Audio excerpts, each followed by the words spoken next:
It's not that fucking hard. Why can't you just be cool? Why do you want to force me to believe in things I don't believe in? If you want to believe in your fairy tale, la la la, mumbo jumbo nonsense, go ahead, believe in that. Maybe take it to the deep, dark corners of your house instead of trying to force everybody else to believe in it. Maybe that's the thing. If I tell you that I'm a white woman, I'm sure you're not going to start believing I'm a white woman. And not only should you believe I'm a white woman, I should be able to participate in women's sports because I say I'm a woman. Yeah, we don't want to believe in that nonsense. Hello, my name is Landon, and this is my voice 5 months on testosterone. Hello, my name is Landon, and this is my voice 7 months on testosterone. Hello, my name is Landon, and this is my voice officially 9 months on testosterone.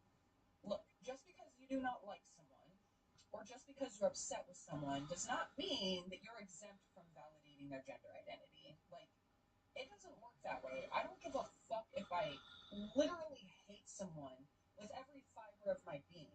I will never, ever, under any circumstance, just stop using their pronouns or refer to them as the wrong gender. It doesn't work that way. If you do that, you're transphobic. You're transphobic. You're transphobic. You don't get to pick and choose whose gender identity you validate just based on your own personal feelings. I don't understand what is so hard about correcting other people when they misgender others. Like, it takes you like 2 seconds, but you know what it takes for me to have to constantly do that? A lot of fucking unnecessary emotional labor that I already have to take on a daily basis just to fucking exist and be who I am. But you don't have the energy to speak up and say something on my behalf? And I just have to keep white-knuckling this? Gender identity is apparently about your personal feelings, yet you'll go through putting drugs in your body so that you can make yourself look different or look more closely to what an actual man looks like. But yeah, it's just feelings. But let me try and change the chemical structure of my body, even though it's just about how you feel about yourself. It's not about biology, but let's try and change biology. Right. Hi, this post has nothing to do with anything other than the fact that I'm hot and I'm trans. That's it, I just wanted to say that. I'm here to tell you right now, we don't care. What was the deal with you and Negrano? I don't fly. Still don't. Yeah, never ever.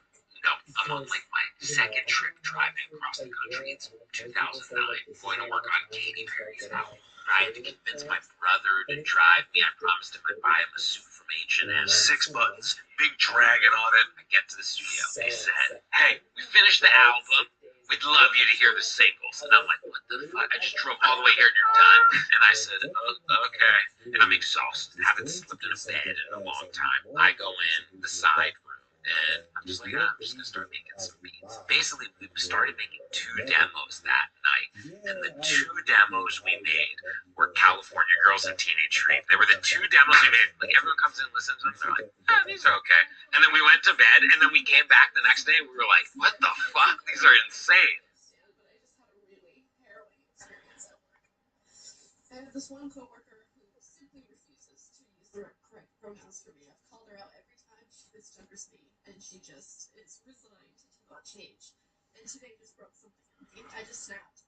I ended up yelling at her after the 3rd time she misgendered me within like 30 minutes. Like, I use they, them pronouns. And she got so defensive. And I just started explaining to her, like, I'm sick and tired of this shit. Like, you need to at least make an attempt. And she popped off, got upset, got defensive. What are you gonna do about it? And I just said, I'm gonna be really hurt and sad. Like, that's all I can do about it. And the worst part is that at that point, my boss, who claims to be so woke and like happy and joyous and making a safe, positive environment for everybody, gangs up on me with her and says, like, this is Carson, like, shut up. This is not the time for a political statement. And I was upset, rightfully so, but was trying to take such a level-headed approach to it of like, this is not a political statement. My identity is not a political statement. It's just my identity. All I'm asking you to do is respect that. And it really is within our own community that people have the most rampant transphobia. The coworker that refuses to use the correct pronouns for me, claims to be bisexual, and she stands up and goes, "When I came out as bisexual, everybody was mad at me." It's like, Ben, why are you mad at the trans kid? Like, what? You want to inflict that same pain onto me? Why? It's so frustrating because then my boss spins it around as like I'm the one who's making a scene and is being like over emotional or oversensitive. And it's like all I am asking is for you to make an attempt to try and respect my gender identity. And they're both just going at me like this is not the time. We're trying our best. You should be compassionate and understanding. You should just accept it with love and move on. Like, it's so frustrating. I literally was shaking so hard. I just got up and left. I came to the beach. I didn't know what else to do. I was so mad.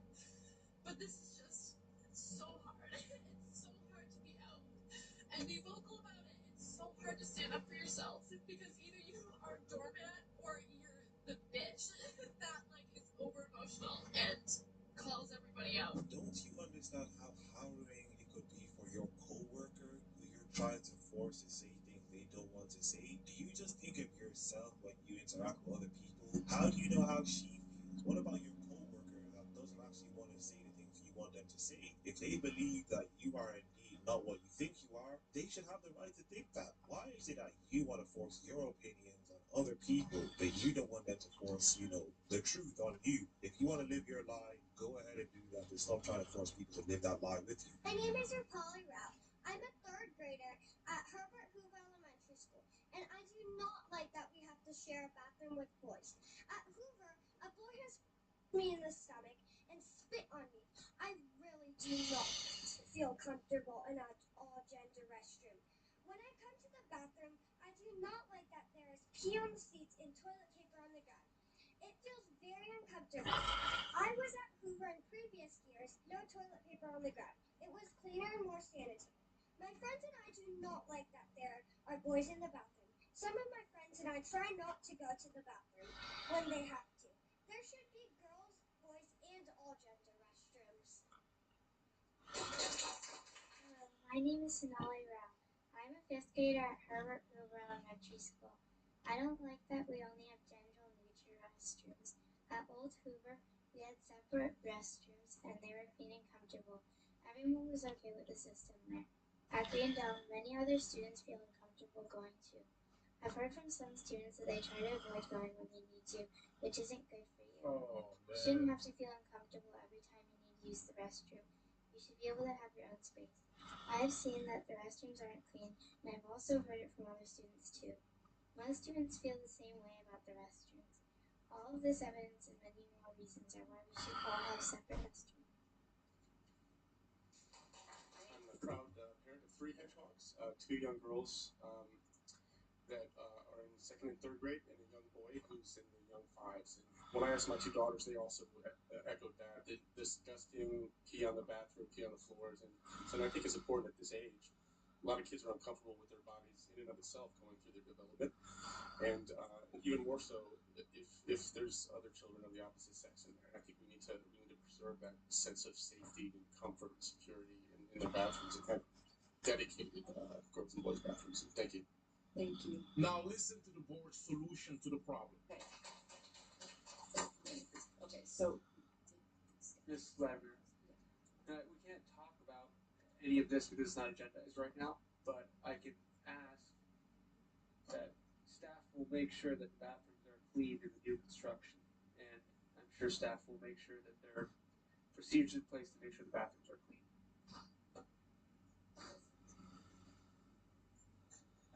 I think that's a fine comment to make, and I visited the school today and went over that with Principal Manu, who was absolutely on top of it. now I'm really confused by my order. Yes, and kids, if they don't want to be around this nonsense, shouldn't have to be around this nonsense. Now, of course, you guys being weirdos would allow them to be around this nonsense, even though they don't want to be.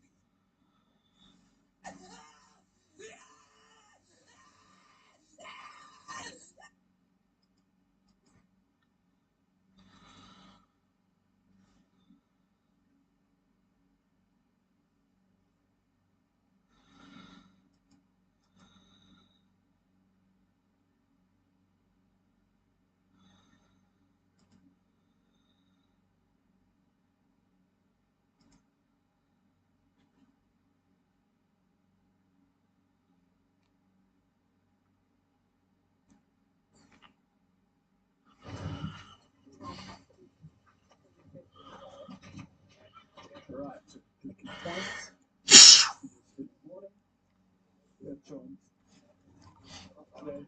Joined by Kenya Chan from the Vancouver Marine Mammal Rescue Center, and they're in the middle of some training of us. We have Kenya's actually found pretty badly entangled pup out here. You gonna come? You gonna come? You gonna come? He's here in front of me there. This one. Do you have him? Puppy. Relax. Make him with a baby nut. You have him? Stay low. You sort of want them to form these what's called rivers, but you don't want them to get too dense, so we try and break it up a little. Okay, here's the camera, come. Here it is.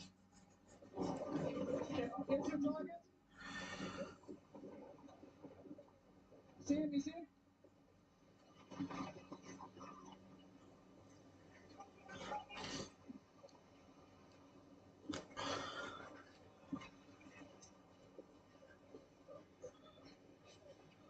Okay.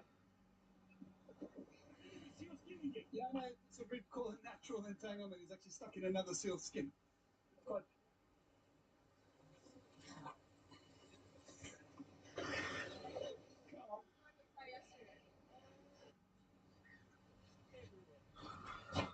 Well, we're playing.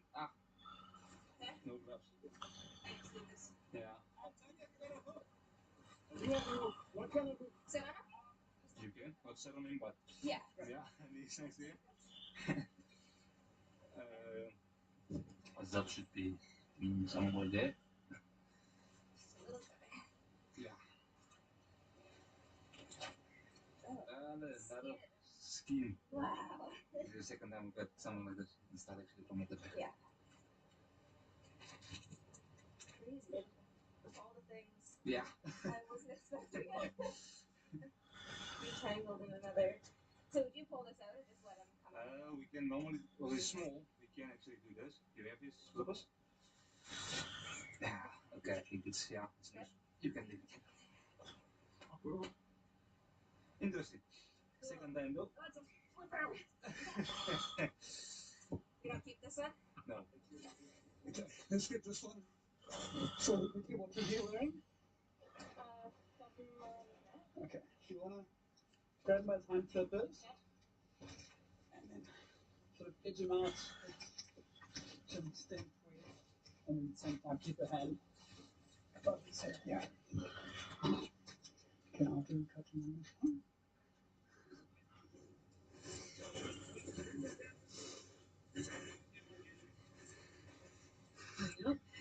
Oh, it's in line. Wow. Yeah, okay, so it's in. Okay. Tony, have you got a hook? A little? Just I need another hand here.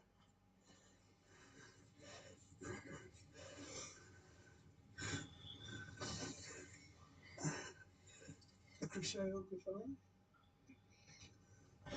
Crochet. Yeah. And just tool to hand. Oh yeah, look at that.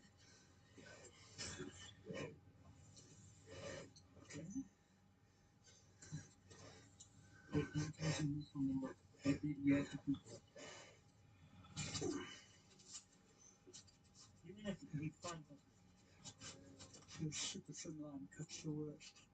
I don't see anything through it's on you. Yeah, it's pull a little bit more. I almost get it. You good now? Oh, more. Because I don't see. A little bit more time. Yeah. Okay. Should come. There we go. That's a super fine gill in there. Oh, well, the shop for ages. Okay, so you can just, yeah, stand back there. Come on.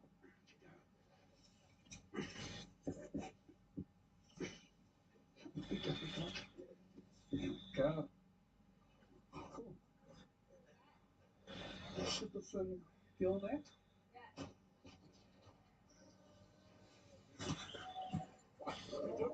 Yeah. Oh, it's little.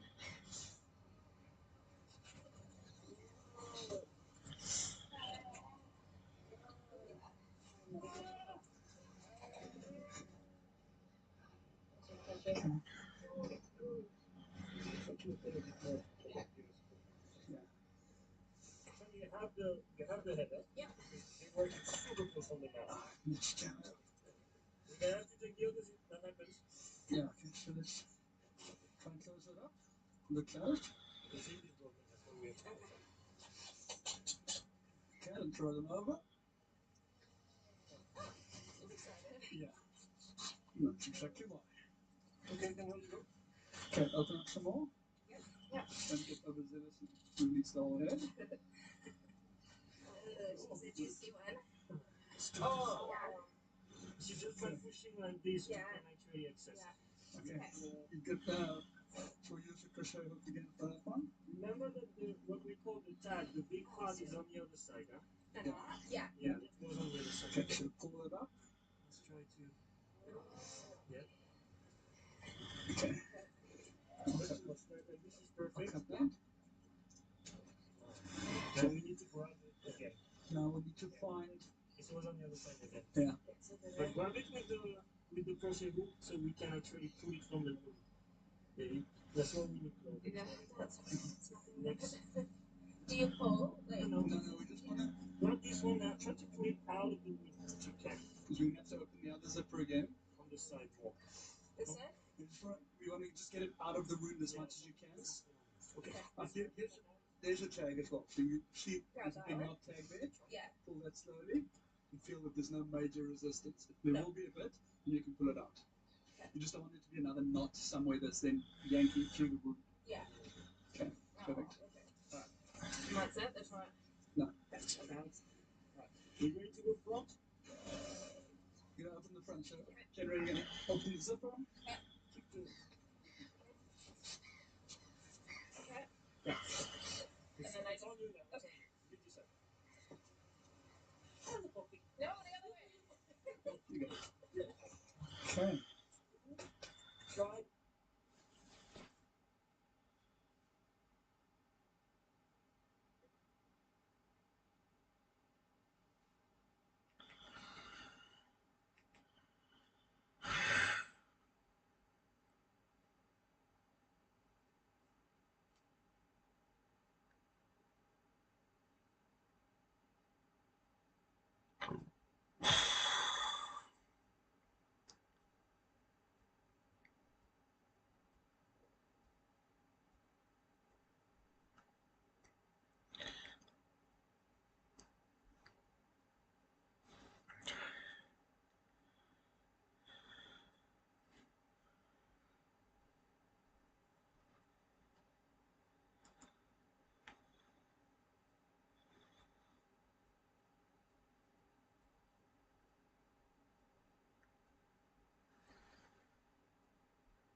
How's it going?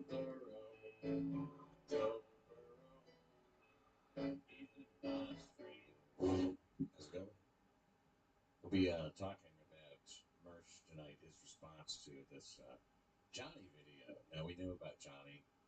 He's, I mean, I don't know this guy at all. John, I guess his name is. I don't know why I'm calling him John. He is, well, I guess a friend or former friend of Mersh's or something like that. And now, we may start from the beginning. You know, Mersh went through a nasty breakup. I mean, the nastiest that I've ever seen. I don't know if it's the nastiest I've ever seen. It's pretty nasty, though. I mean, kind of public, right? Ice dancer, girl he was seeing, and he was very public about his girlfriend. You know, he was really even public about the way they got together. She first came on to me, and she was interested in me, and I didn't want to have anything to do with her, and I tried to push her away. And he explains all this at length, you know. And so, like, we've kind of been in on this from the beginning, you know, like what his deal is. We've watched it develop. They became close. He started talking about having a girlfriend all the time. He's very excited about it. Nothing wrong with any of this, by the way. None of this is to shit on Murph. People did make fun of him for that. I never made fun of him for that, really. You know, I mean, like, so he has a girlfriend, so he wants to mention it. That's fine. You know, like, I don't care. You know, none of this is like aimed at Mersh or anything, but I mean, this is just what happened. Okay, so I think I'm pretty firm on the facts here. The man was really into this girl ice dancer, who's, you know, I don't even know who this girl is. For most of the time, I didn't even know what she looked like up until recently. I think up until her video came out, I had never really actually seen her. She put out a video later, but I'll get to that. Now, I mean, I'm just trying to catch you guys up. Anybody who doesn't know, and I'm pretty sure you do, you know, it's been very public the whole time. Mersh is, you know, this guy doing Nightwave and stuff. Now it's Nice Wave, of course. It changed because of because of the breakup that he had with. She broke up with him so hard it changed the name of his show. I mean, that's how hard the breakup was. It literally changed the name of the program. That's how hurt he was. That's how much it split time for him. He went from Nightwave to Nice Wave. I'm gonna be nicer now because, and he acted like he had like a bunch of new humility, I guess, because you know it was very obvious that it was a hurtful thing. She broke up with him for some friend of his. Okay, that guy's named Kevin Scampoli. And I don't know exactly what to call him. I mean, like, it depends on who you talk to. They were friends. They weren't friends. They've known each other for a while. They've been associates. They've never, you know, there's never been a problem or anything like that. Kevin Scampoli's another streamer, I guess, that they had an existing relationship and all that stuff. Mersh and him. But Scampoli had developed a little crush on Ice Dancer, Mersh's girlfriend, and they had been talking. And there had been some stuff said, you know, in these back and forth that was kind of embarrassing, I guess. And she was talking to, I guess, Mersh's arch enemy, the one that he hates the most, Jesse from Pot Awful. Yeah, so I've got this Gen Zer account that's a Blady fan, and I just followed her on it, and she just starts DMing. It was that simple. There is no more magic to it than that. Yeah. And then she starts sending messages like this, just telling me about her relationship. You know, they've had an ongoing thing forever. You know, so she's talking to his biggest, like the guy that he can't stand the most, giving that person information about Mersh, saying things about him at least, I believe. I think, you know, and look, if I'm wrong on any of this, fact check me. While, you know, slowly moving towards getting into this thing with Scampoli. She gets with Scampoli, doesn't work out, we know. When she broke up with Mersh, she had just given her a PlayStation Switch 2, which is some kind of a video game system. I'm trying to say. knowledgeable about it. I think it costs like $1,000 or something. It costs a lot of money. Get her a very nice video game console or something. Okay. And that night is the night that she not only breaks up with him, but she admits to him that, like, yeah, this guy that I've been telling you I didn't sleep with, I did sleep with. A third guy named Schizo Sean. So Ice Dancer's gone from Ralph, Ethan Ralph, whose ass she allegedly munched, to Mersh, or I guess to Schizo Sean, then to Mersh, and then to Kevin Stampoli, who broke up with her almost immediately. Almost immediately. After taunting Mersh with it, he was kind of done. It didn't work out. I guess he considers himself to be kind of a simp as well. He's not like, oh, he doesn't seem brokenhearted about it or anything, Scampoli. I saw him a little bit on BYB. Why was my best friend's girlfriend? Oh, he's not my best friend. First of all, not my best friend. Second of all, I was in love with her. She broke my walls down, and I thought it was real. So how long did it take for you to break up with her? Well, here's the thing. So May 12th was a big day. That's when I got her number. We had already been kind of flirting for a few weeks. So then she breaks up with him. About 10 days later, I fly out after that. Now, everything's great until I fly out. The first half of the week's great. Then I left her, and it makes, on paper, I seem like an asshole. But every red flag showed up that could have showed up in that week, and I had to protect myself and her, ultimately. It's not easy. I had real feelings for her. Quadfather knows. I was trying to big league Quadfather and God Awful. Her name's Brixton. I mean, God, we could watch all this stuff if we wanted to make it all night, but I'm trying to be, as succinct as possible to get to this. So after they broke up, Mersh is, I'm not going to say he's exactly spilling his heart out, but a little bit. I mean, he's being, you can't always 100% conceal your brokenheartedness and being broken up with and stuff like that. Shit, I'm sure it's hard. Yeah, I'm sure it's a difficult thing. It sounds like it would be a difficult thing. I thought he handled it fine. Anyway, breakups are tough, right? Mersh and Ice Dancer break up, and now, then soon after they break up, weirdly, Mersh is like, yeah, I'm talking to him. We're trying to figure out what we're gonna do. We're just trying to, his whole thing. Making it sound reasonable that he's, letting this chick who just plunged it up his ass. I mean, plunged it as deep in his ass, breakup wise, about as you can get. That he's, talking to her like, I just wasn't ready to just throw her in the garbage can, Okay. Fine. None of this should be anybody's business. But it is. This is the show that he does. My girlfriend this, my girlfriend that. Yeah, sure. He's got his girlfriend we know where she came from. We know how he got with her. We know who her last boyfriend was. All this gets talked about.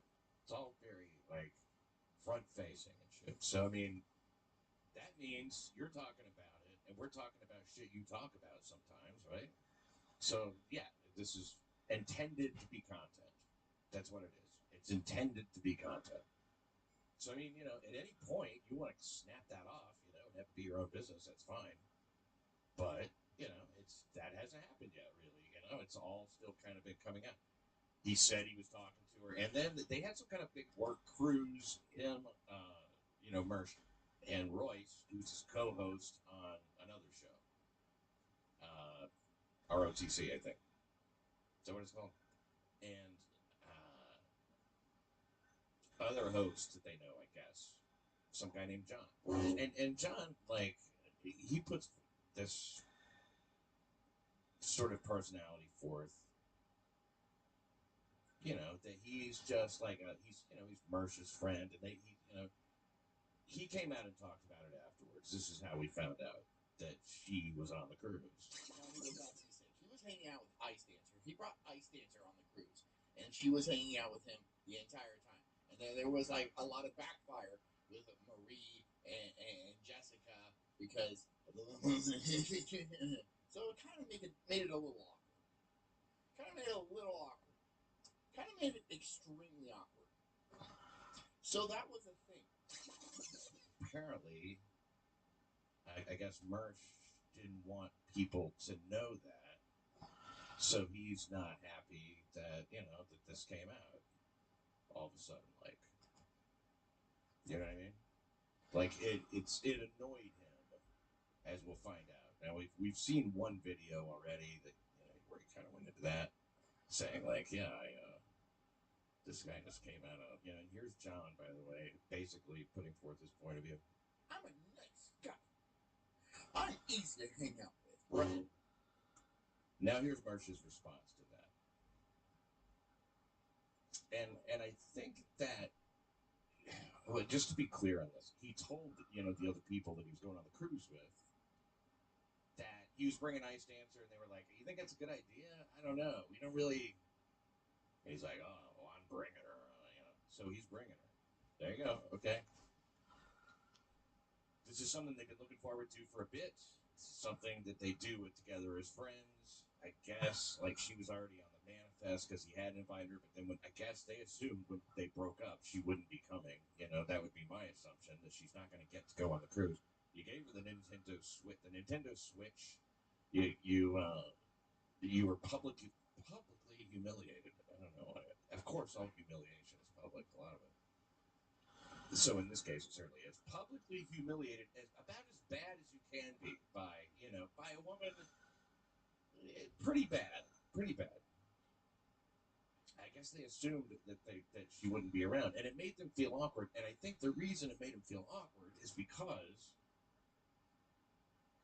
your friends and people who like your show, they have become emotionally invested in this for you. They like you. They relate to Mersh. I mean, they're into the whole story. They don't want to see Mersh like get hurt. They don't want to see him get hurt and then get hurt again and then like be nice to because everybody obviously did not like Ice Dancer very much at this point. The friends, the viewers, that kind of shit. They're not into her. And they're not into her because of what she did to him. It's like, it's not too hard to understand. And Mersh, of course, understands that. But he brings her. Okay, so now here's this video from today. I think I've got you all caught up well enough. I hope you guys, I'm sure you do. All right, back to Mersh. I'll just start at the beginning of this super tip here. From last night that I did not get to. Stop lying, the jig is up. JJ Stoner and Hammy said on Daywave yesterday, Ice Dancer was avoiding being seen on the cruise. You're just afraid people would find out and the donos dry up. That was one of the criticisms that John had for Mersh. Okay, if you remember John's the one who's been talking about this. He also, like I said, has a stream and has been, chiming in about this stuff. Now, he was saying that Mersh and Ice Dancer were basically in the cabin the whole time. That was it. They just didn't. They didn't come out. They were not around. They were not available. Mersh wasn't available. More importantly, that was like who he. That was. They wanted to see each other. That was like a big part of it. They want the togetherness. They want to hang out. And he said something about like, yeah, one time we were going for a drink, and they're like, we got to go to the arcade. I want to take Ice Dancer to the arcade, and she brought this stuffed animal to dinner. Just like it's just little shit. And but like it sounded like it was just a little awkward. It didn't really sound like it was like it didn't sound like that big of a fucking deal. But it was a good indicator of what was going on with Mersh, I'll say. Now you can see Mersh. He's just listened to this super tip. He said he didn't get to them from last night. So maybe he didn't have time to answer it. Maybe he didn't open it. Maybe he needed a little time to think about it. I don't know.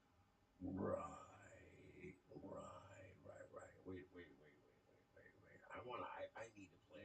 see the biggest one of the like most grand act outs of confusion that you'll ever see. You know, he's very confused about this. What you're seeing now is this pretense at confusion. I think, okay, because I don't think that there's any way Mersh doesn't understand what this guy's trying to say. He's going, I'm going to listen to this again and try and make some sense out of this. I need to play this one again. This is from last night, but let me hear this again. Stop lying, the jig is up. JJ Stoner and Hammy said on Daywave yesterday, Ice Dancer was avoiding being seen on the cruise. You're just afraid people would find out and the donos dry up. Now, what that means to me is, they obviously don't like that this girl put a plunger in your ass. Put a plunger in your ass instead of munching it. I don't want to be seen as one of these pile-on beetle. I really don't care about her. I mean, as far as care goes, I don't care about any of this. What I'm pointing out is the word disingenuous has a very specific meaning. Pretending you don't know things that you know.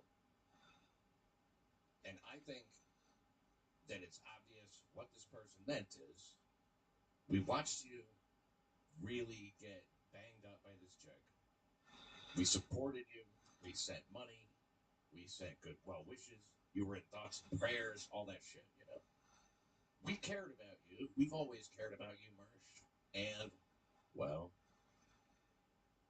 fuck her for doing this, right? God, it seems like an open and shut case of the kind of girl you don't take back. It's like open and shut.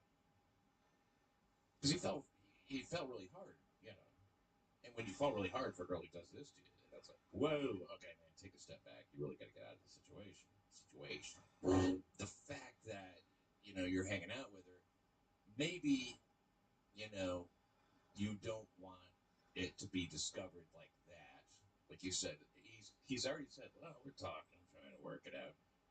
But if you're on a cruise all weekend, you know, trying to work it out, you're fucking in the cabin all weekend. Clearly.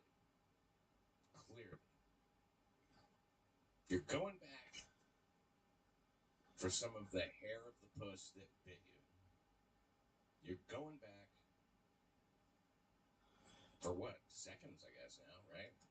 You're going back to it because of, hey, man, it's just that good. And, yeah, she fucked me over royally. But I just can't resist. And it says, but, you know, he doesn't want to say all that. It's like, oh, we're working it out. You know, we're taking it one step at a time and everything. You can see why this guy would say, hey, donos might dry up, because people are sick of giving you money and sympathy and like being there for you and thoughts and prayers and getting emotionally invested. You know, you pulled us in as a performer. That's, you know, his job.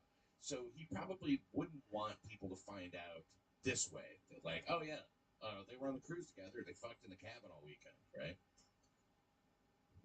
So, you know, she's trying to stay out of sight on the cruise. She doesn't want to be, she wants to be like low-key. Now, I don't know if that's true. I don't know if that's the motive, that she was like trying to sort of stay, like if it was a little incognito or something, they weren't trying to make a big splash. I do know that Mersh is very unhappy with John for fucking talking about it. And he didn't really say anything that was that out of the way, you know, so I guess he didn't want people to know that Ice Dancer was on this cruise. Why not? Because now, even though he has said, yeah, we're talking, you know, it's just trying to, I just wasn't ready to throw her in the trash. We knew they were talking. So that was out there. What's the new information exactly? Because he says all we were doing was trying to work it out. I'll let Mersh now show you how he has no idea about any of this. He doesn't understand any of that. None of that makes any sense to him. It doesn't even occur to him. Is anyone, are anyone under the impression that I somehow make more money if I have a girlfriend? Like, I don't understand that.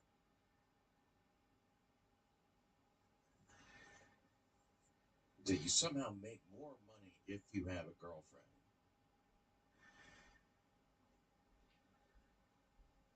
No. They don't want you to be getting back together with your ex-girlfriend. They want you to be away from this particular girl. So no, they don't think you. They don't think you make more money with a girlfriend. How could that be your takeaway? I can't blame Mersh for not wanting his. You want to always be able to control everything about what goes on always. Okay, but when you bring your ex, right, your very recent ex, really, onto this cruise with all these friends of yours, it's in public. What do you think is going to happen? Of course, somebody's going to say something, and they were opposed to it anyway. So, and I don't know if fans were on board or not. It doesn't really sound like it. Let me just continue here. Do you think that? Do you? Does this think that I am making my money off of what, like single women who want me? Yeah. I mean, just keep in mind, this super tip was from last night. He didn't get to it. And I know that happens sometimes.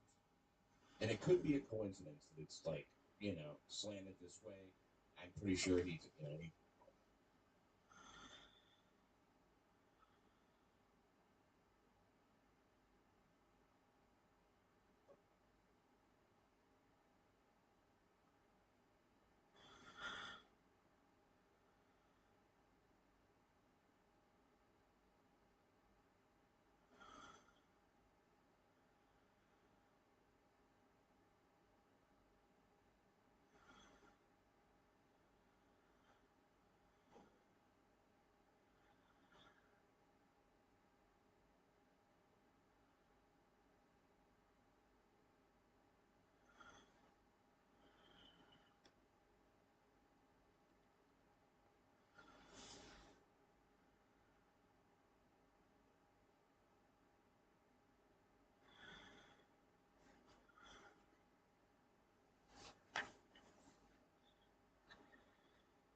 No way.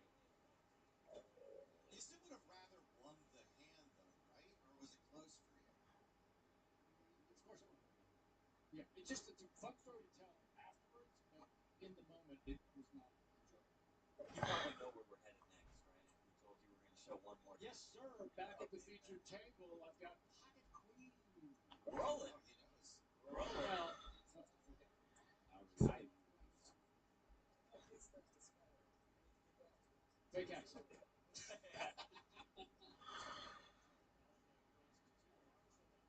Two Hearts was where'd you come from? Why would you say that, Chip? Why are they screaming for another heart? That's my favorite part. More than that, the hat massage. Oh, like you didn't know you were Reroll. mine? Fatal heart. This is towards the end of this. And see ya. Wouldn't want to be ya. She's laughing. Probably thinking about one of your earlier films. Yeah, for sure. That was a. My question is, was it 2/10 of a situation when a Russian guy mentions free roll to do a breadline joke? I mean, it was right there. Nice. I did not. I was too freaked out. Yes, by the way, again, in the moment, worst possible thing. It's so surreal. You can't believe this has happened. Right? I mean, you can tell us the odds, I'm sure, Jeff. Having a run out. 1 or 2%, yeah. Yeah.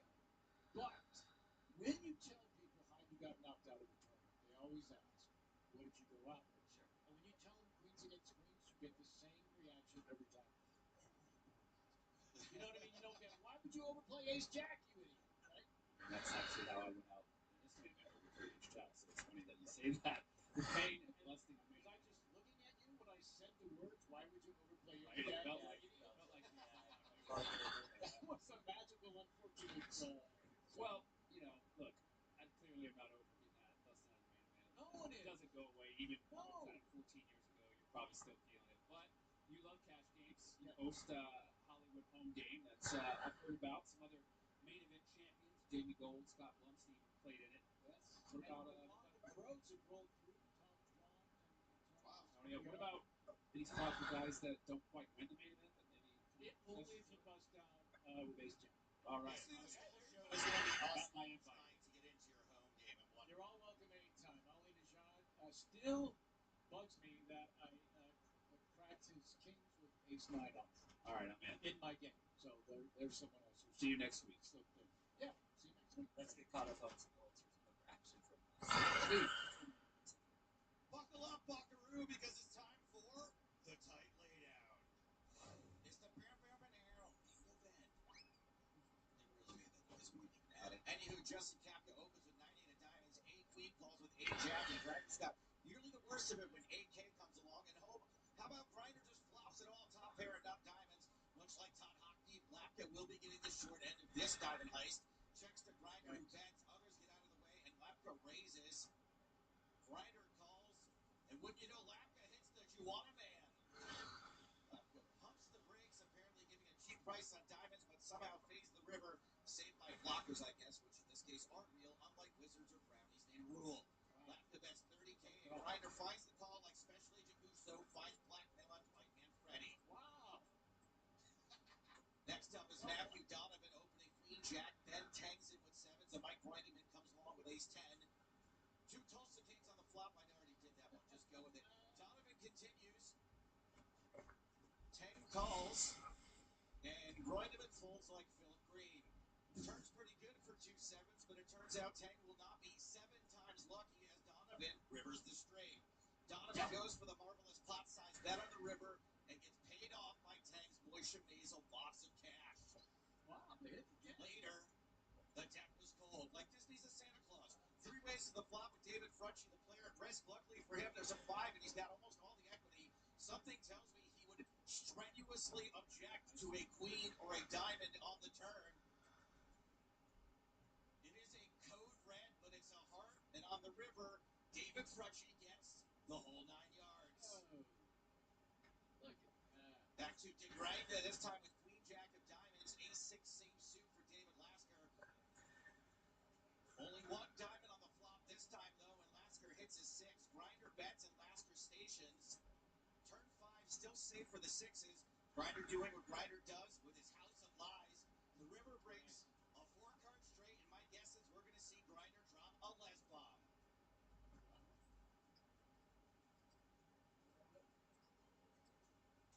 Lascar picks it off and has Grinder driving around in circles. Lascar, NASCAR, get it?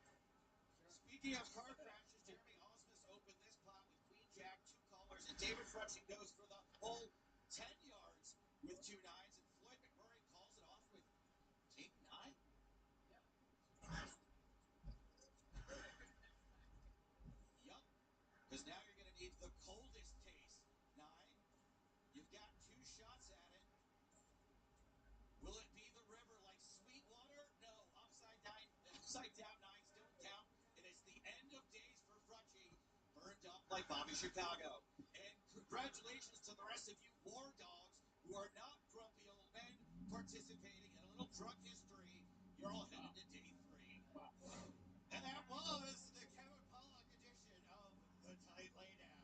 Those references from my Arsenio filmography. He said he was going to kill me if I did another duo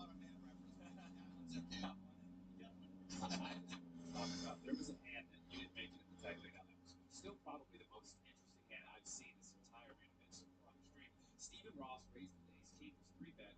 Flop was king 5 deuce. He bet small was called. Turn was a jack. Excuse me, check check. Turn was a jack. He bet it was called. River was a deuce. He check and just snap up face up ace turn. King 5 deuce. Deuce jack jack. Up against King Jack, I think being Opponent had relevant. king jack, and he just immediately checked, showed it, bucked it, stayed alive. I think it is outstanding, and you can chalk up to a live read if you want, but also he'd probably do the same thing against King 10. It's the main event. Yeah.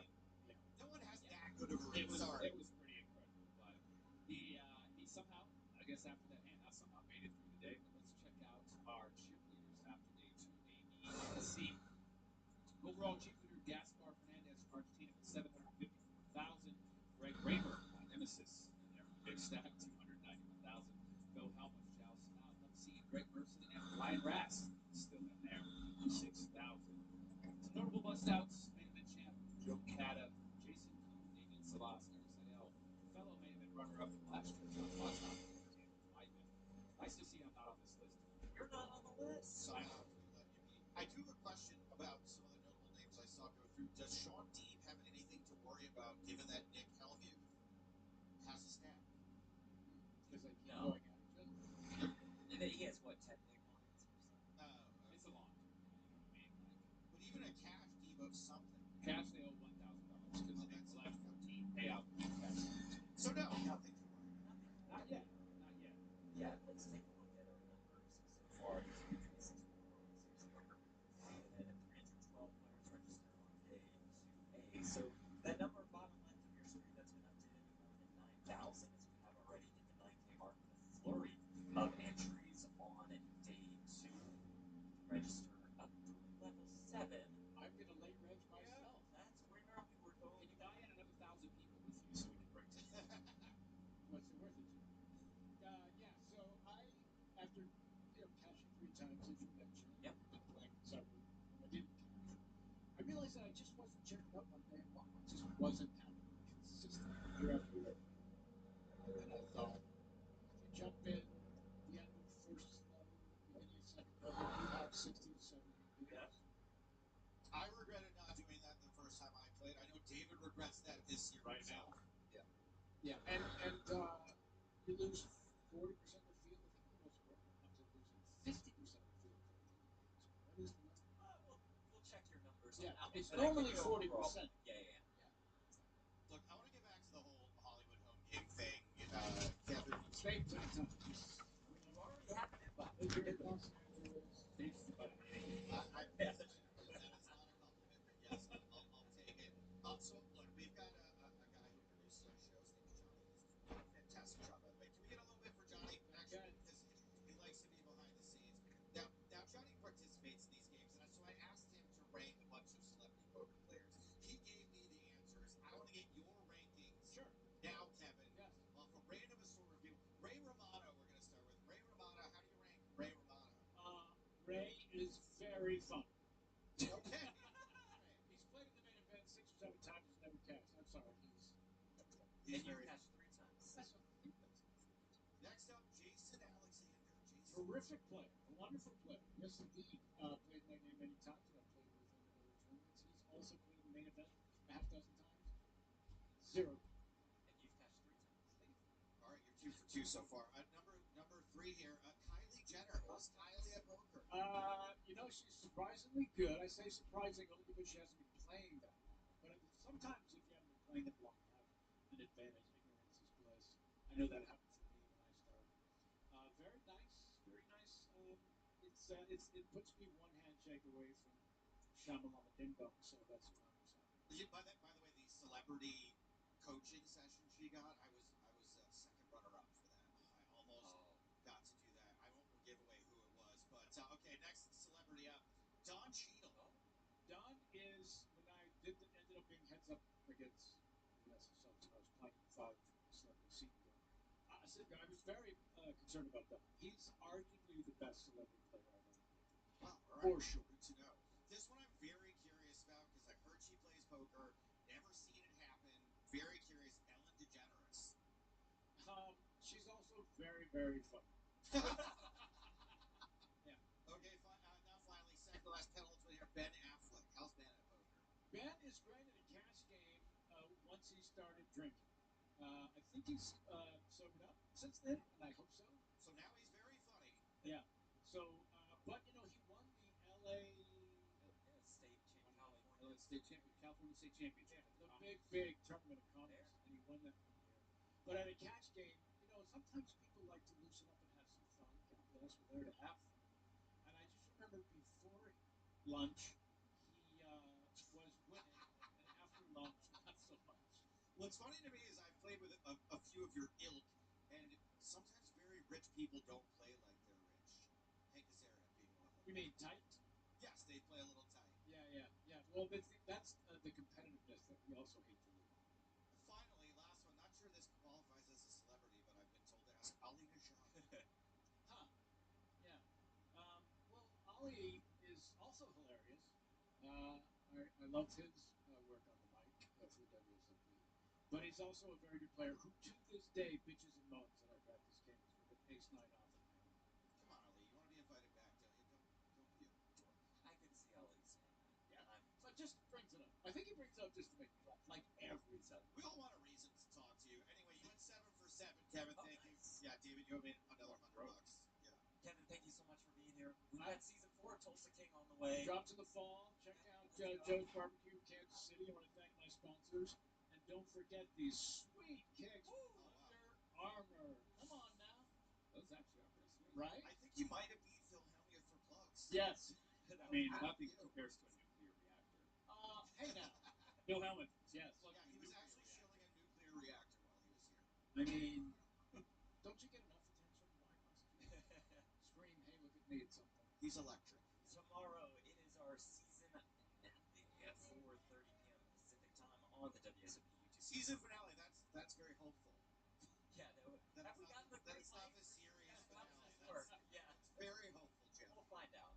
The green light's coming. Knock wood. I'm sure Norman Chad will be back to tell us why he is so. That sound means blinds are going up. It's time for us to make our move in price. So until next time, we'll leave you with these sweet moments from here at the World Series of.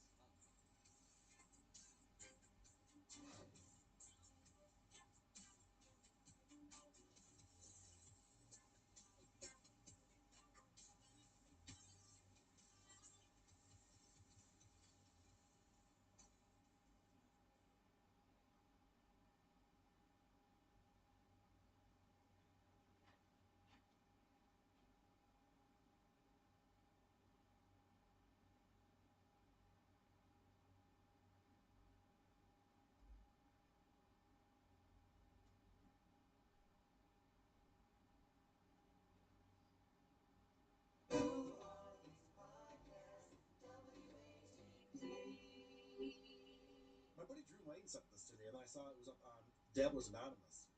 But this is a very interesting article on Lowell Cow News. The truth behind Stuttering John Melendez's 1994 Atlantic Records deal. This is fascinating to me. So, it says, the deal that shocked the music business. In the summer of 94, while grunge was still growling and hair metal was gasping in its Aquanet-scented breaths, Atlantic Records quietly signed one of the most unlikely rock stars in its storied history, Stuttering John Melendez, the prank-calling, question-mangling sidekick from The Howard Stern Show. Music insiders scratched their heads. Fans laughed. Executives smirked. But behind the scenes, something much bigger was happening. This wasn't a record deal. This was a marketing weapon. The Airheads connection they don't want you talking about. Sources close to the label say Atlantic wasn't chasing Melendez's musical genius. They were chasing Howard Stern's microphone. And the timing? Suspiciously perfect. Atlantic had a major stake in the 1994 comedy Airheads, a film about a struggling rock band that hijacks a radio station. The soundtrack was loaded with Atlantic-friendly acts, White Zombie, Primus, Anthrax, Candlebox, and the label needed massive, cheap publicity. Enter Stuttering John.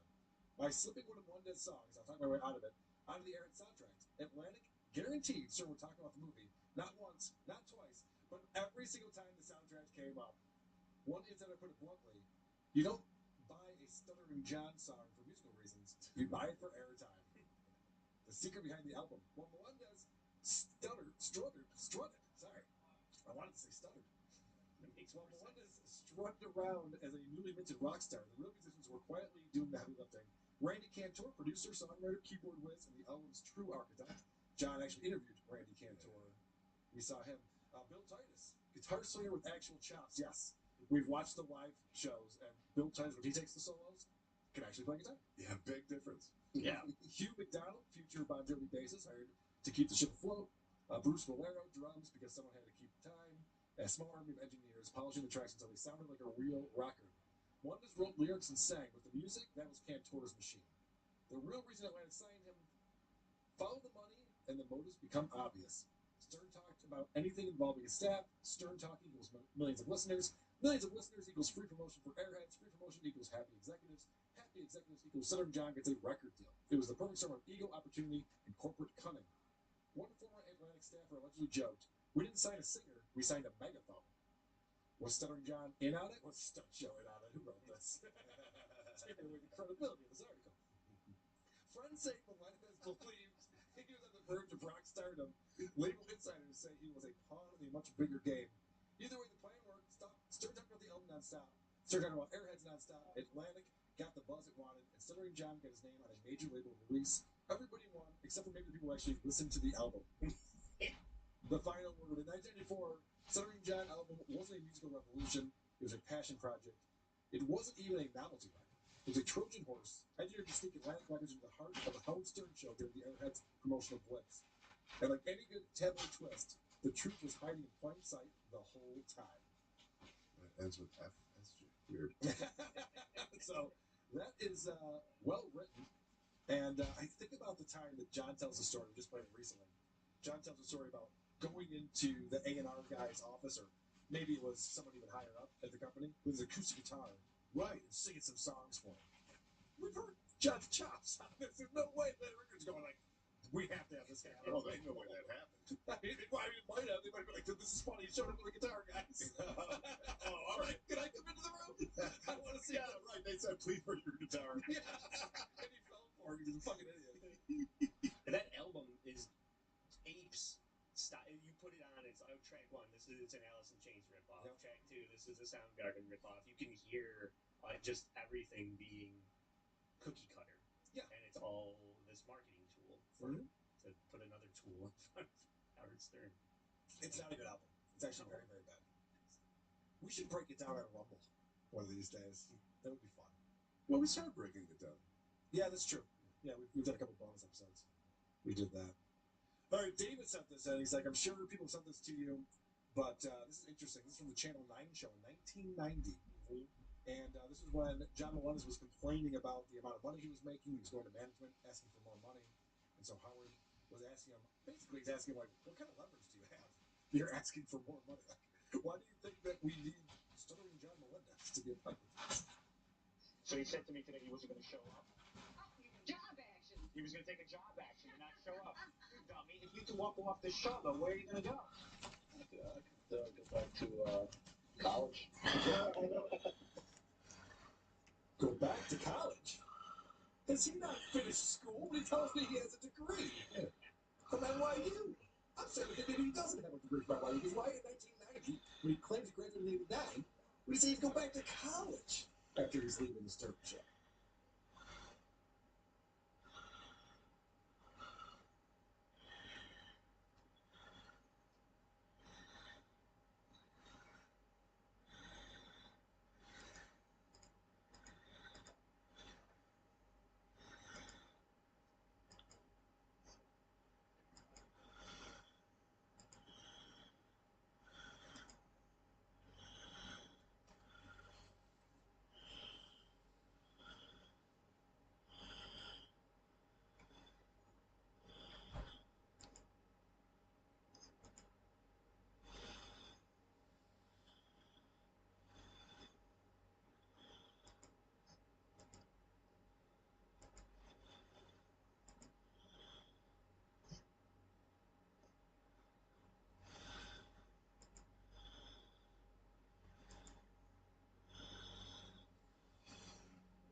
Anyone can run a public enemy, but not anyone can show up day in, day out to play great and to put up results and dominate the field.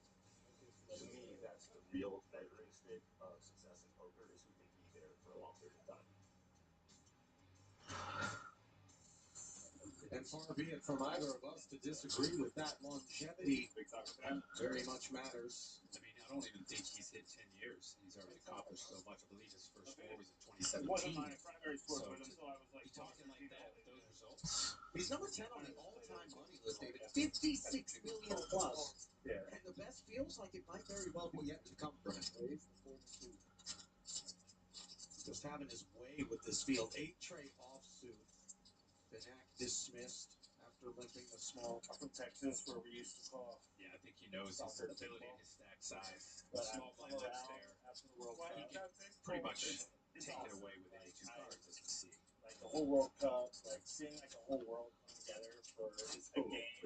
Will be interesting to see if Benak later limps a large hand. I know this is like a classic take that Americans always have on how they can fix this game that everyone else loves exactly as it is, but I do wish that they had like normal stoppage like they do in other sports. I think it would make the game clock went down, so I know how much time. Like, come on, how much time is left in this game?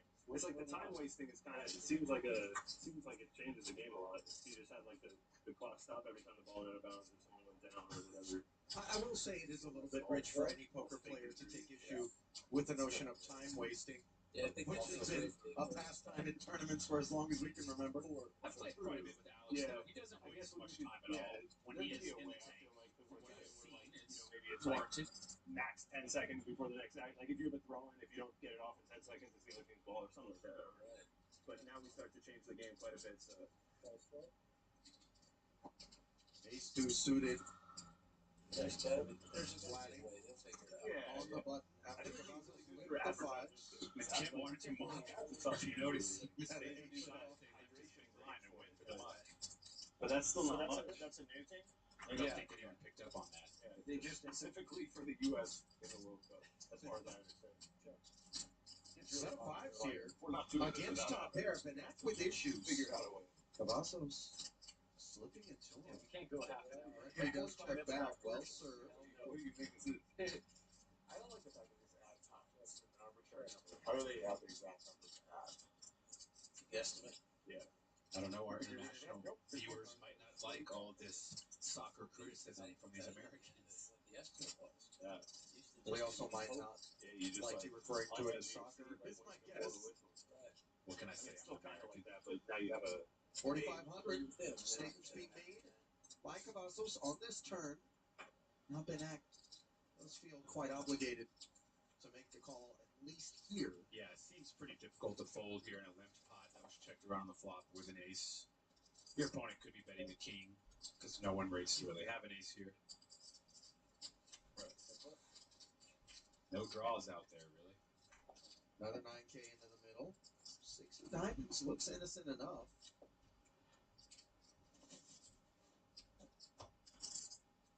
And if you're Cavazos, you've got to target an ace, possibly a curious king.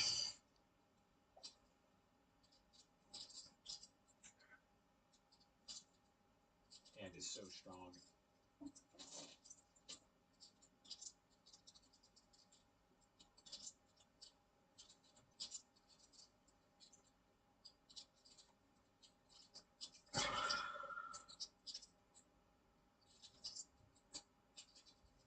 This is kind of one of the problems you find yourself in when you limp in and then check back the flop here. You kind of are in no man's land.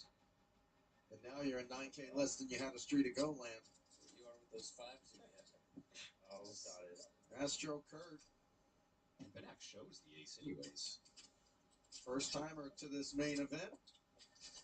Chomps down on Benak's stack. Much to the delight of daughter Avery, who's watching from home. And how about a little bit more delight in the form of Lon McCarron and Norman Chad with another edition of Inside the World Series of Poker.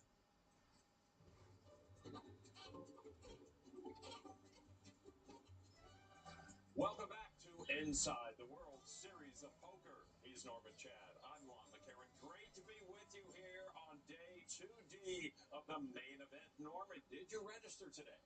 Still mulling it over, Lon, as we always say about the main event. Anyone can enter, anyone can win. Except you and me. Yes. There's that. Let's start today instead with the most interesting player in the world today. Norman, who's your pick?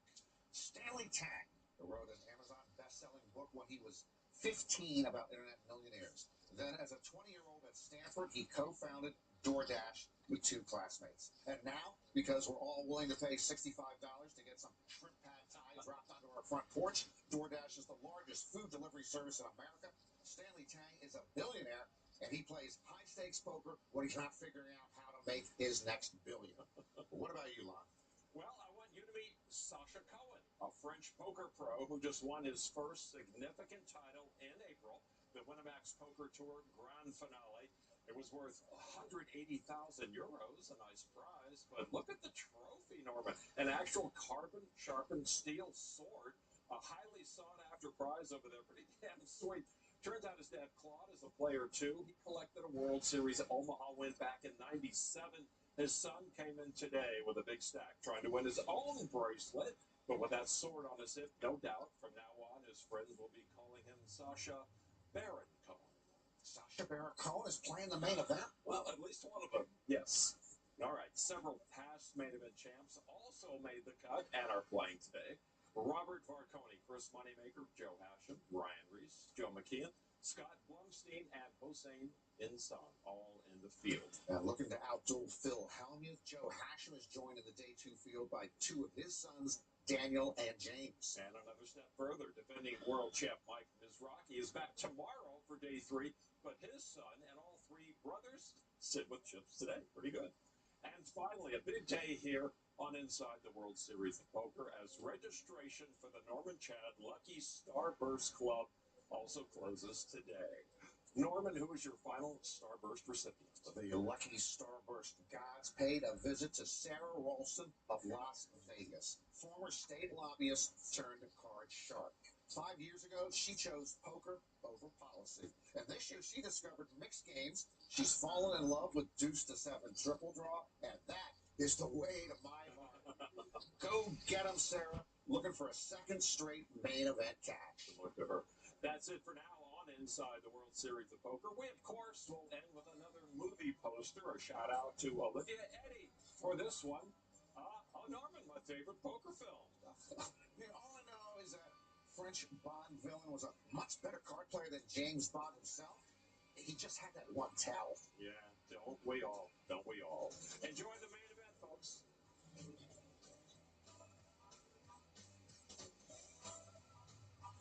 Oh, yeah. You ever get a lucky starburst from Norman? Is it one of those where, like, employees, relatives not allowed, or what's the deal? I'm just gonna guess he knows I don't eat candy, and that's why I haven't gotten one. Because otherwise, Norm, what's going on? He's got no excuse for me, as we see some sweets for both Davis and Snyder. 8 remains sweeter, however, on this Jack 10-4 board. Couple of overs and the gutter, 5,900 the follow through. Davis making the call. And as so many will find themselves on the course of this day 2D, a man all in and at risk with his dream of main event glory on the line. North of 30,000 in the middle. 7 of clubs on the turn. Got a gut shot, got a flush draw. Doesn't need any of it, just needs to keep the ace, king, and queen at bay. Anything jack or under, dealer? Oh my goodness. The offsuit ace. It's so painful. As 56-year-old Kevin Davis has just learned, contractor by trade, father of 5. He's got that when you get eliminated at the feature table first time there, don't know where to go, kind of just a little dizzy from getting knocked out, confused. It's brutal. Other than poker, his hobbies are hunting and fishing, but he was the man in the crosshairs there.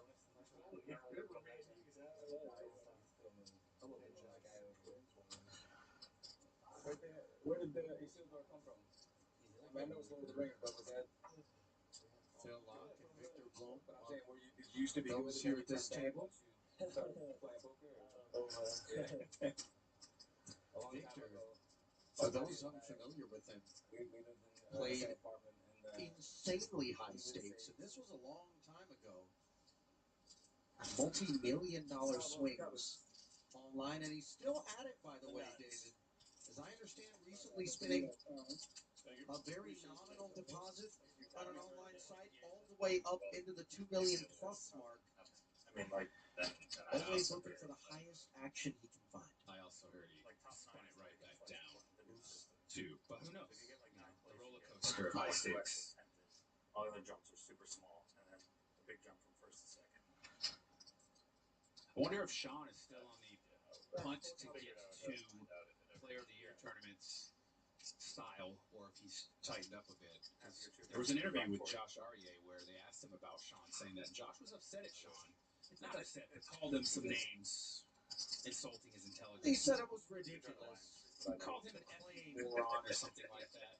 Said he's an effing moron, but not in an aggressive, hostile they're way. friends. They're Yes. Important to mention that. We may know this, but not everybody out there.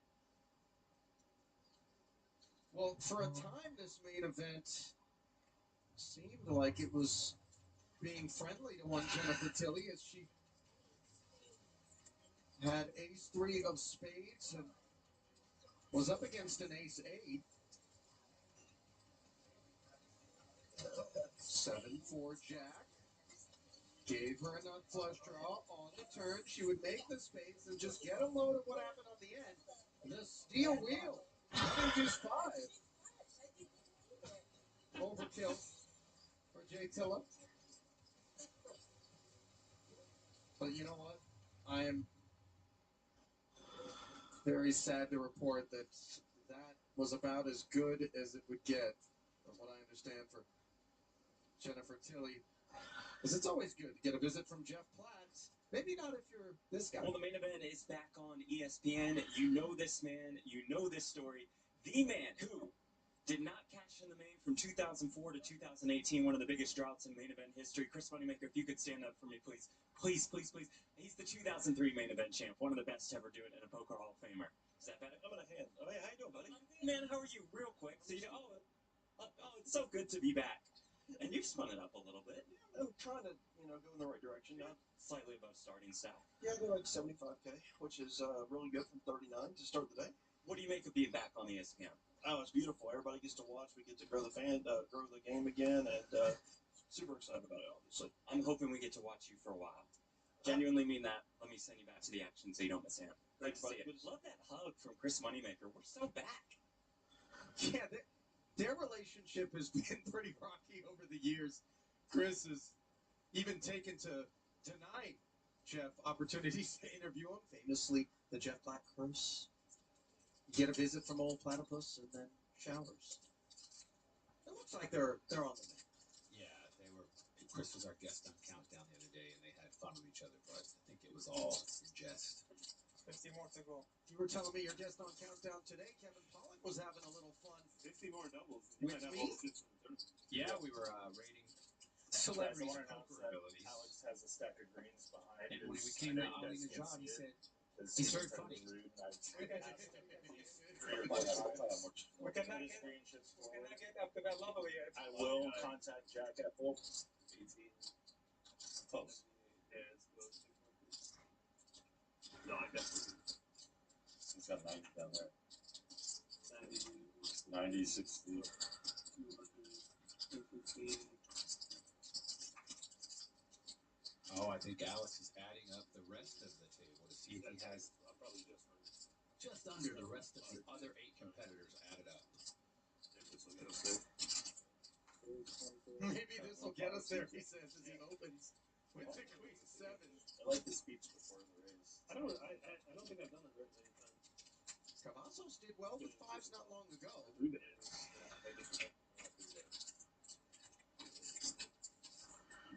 Gonna try him on for size again. Oh, wow. Foxen might be in some trouble here, messing around with the Queen 7 off. Mama with 2 kings and only 14,000. It's going in. It's 15. And Cavazos with 5s and Alex behind him, or excuse me, in front of him. Cavazos with 5s has a decision to make. Not many big blinds to call, but just about 12.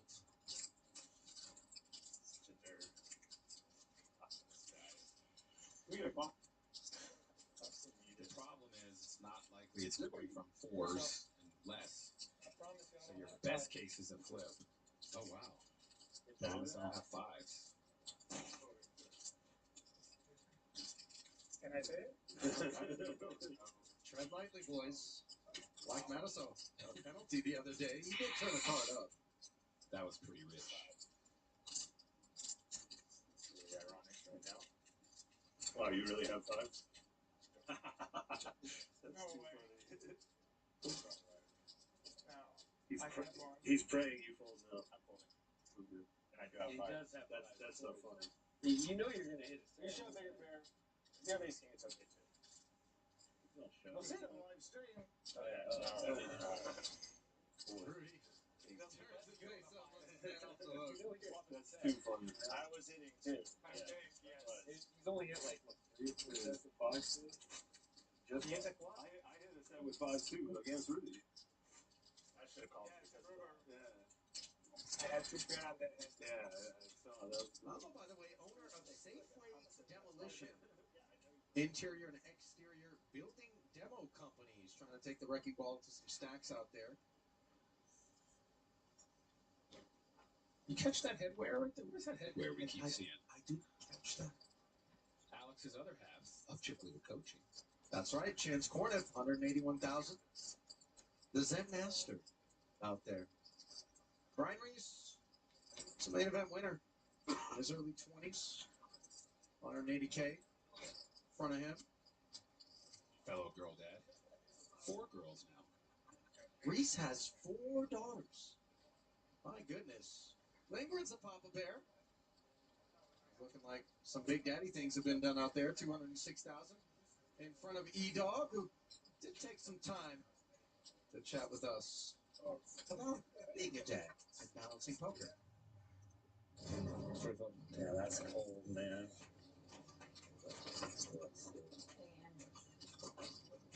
I'm Eric Lindgren, and I used to be good at poker, but I'm getting good again. Eric Lindgren with the straight. His moment is here. He is a World Series of Poker champion. I was selling without poker, and when I'm fully focused and I work hard, that gives me an edge. When my kids were young, I stepped away from poker for several years, including the COVID time. As a parent, you're kind of in the weeds, and the kids are so young that you just feel like you need to be there all the time. As they grow up and you know that they're okay, then you can shut it off and chase the career. The last couple years, I've been going pretty hard, and I see the results are coming, where I'm starting to play great and doing some of the stuff that I'm very happy with. I think getting back to that top level is important to me. The only way that we can prove it is by winning, and having the kids along with the journey would be incredible. I, for one, am thrilled that Lindgren has sort of rededicated himself to getting back to his high point. David, you've known him a long time, as have I. One of my closer friends in poker. Yeah, actually, my first run-in with Eric is pretty memorable. 2004, the year I got second. Me and Eric were at one of the earlier tables on like day 2 or 3, and they claimed I didn't ante back when you individually ante. Okay. And Eric blamed me. I didn't know at the time. I was like, I ante, and they make me ante again. And I was like, all right, man, I'll get my ante back. I'll just get every chip in the damn room. And I got close. Almost every chip. But we became buddies after that, and I've always rooted for Eric. Completely, yeah, you just don't want you to capture. Sounds like you guys have been at a full dice table before. Yeah, less. King Queen offsuit here for JC. Got to make the most of the opportunities when Alex isn't opening the pot. Which I have to assume isn't going to be all that often based on what we've seen so far. At least not until somebody shows that they're going to be willing I'm so sorry. Honestly, I don't even. to begin to play back at it. Vin Win says hello. Do they have penalties for that? You're okay. Ace Jack offsuit, prompting the 3-bet to 6. I think if it happened, A little bit on the smaller side, coming from the small line. I remember that too, actually. Going to be kind of hard for JC to fold this one. Getting such a great price. Only 3,500 more to call, getting 3-1. I have to play good. Sometimes you are dominated, though, so that is something to be concerned about. First defense was one man. Second was an orbit where it was like 3 orbit. It was like it got really crazy. Yeah. I mean, remember, I have to play good. JC might prefer something like a 4-bet to attack that smaller size. Not recommended, not usually what you see with these type of hands. Or something like a 7-8 when we're calling. Okay, he does go with the call. Yeah. Oh, yeah. Got the benefit of position and a tremendous amount of experience, not to mention the top pair versus middle pair. Yeah, that's a good caveat. Call back to the word. And if you're Wen, you don't expect a lot of kings to have just called your 3-bet here. Clearly, ace-king likely would have 4-bet you. King-queen usually shuts down when the 3-bet's larger. So that is a risk with his smaller size. He could be up against a king. But a lot of the times, his jack is just the best. Yeah, but I'm saying the online, like, no rake. JC's raise here finds out a lot. If Wen were to shove, JC could deduce that his king with the king-queen kicker is probably no good. We see that that's not the case, and thus I doubt you see a raise from Wen here.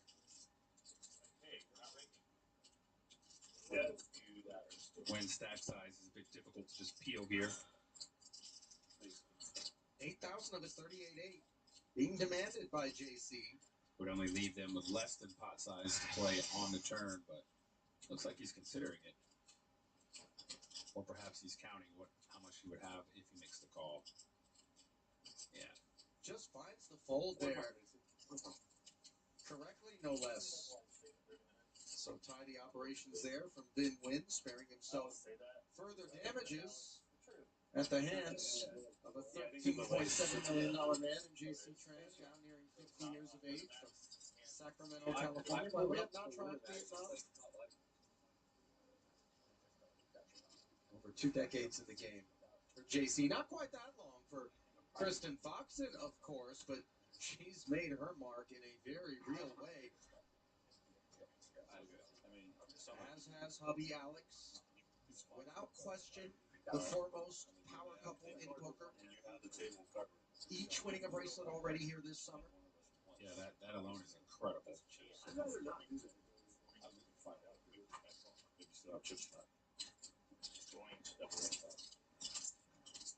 That'll be a rough last 2 hours of the day if that happens. You know, the only way I can beat him is weird, funky, check raise to A7 3 flop. Been lacking ammo on the button. Same It shit. would have been more reasonable if it would have totally didn't need to make it safe. Oh, try it. I mentally pulled. I thought you were lacking a little awareness as well. mentally pulled it like There's only 2 more 40. If it's on him, you're snapback. And if it's on you, now I'm actually looking like, hey. Perfectly reasonable hand to live the small here, but as we saw before, Alex attacked that with like a 4 BB raise. Wonder if we'll see that again. Last time, and he does it again, 42 with just 8 deuce off suit. I think Benak here is eventually going to have to stand up to this, or eventually just stop limping if you're not willing to stand up to it.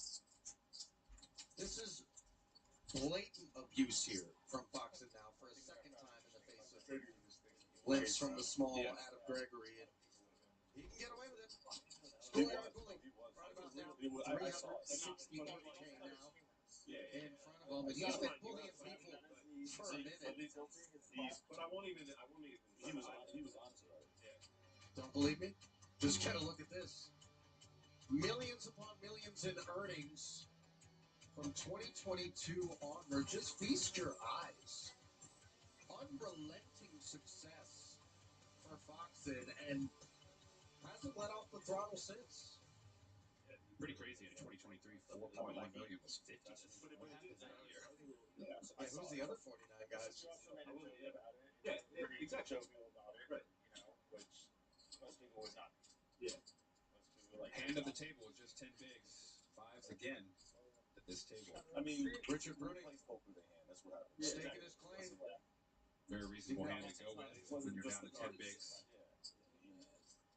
I understand. Professional gambler by trade is Mr. Bruning, originally from La Jolla, California. Then went reverse migration south of the border into Rosarito, Mexico.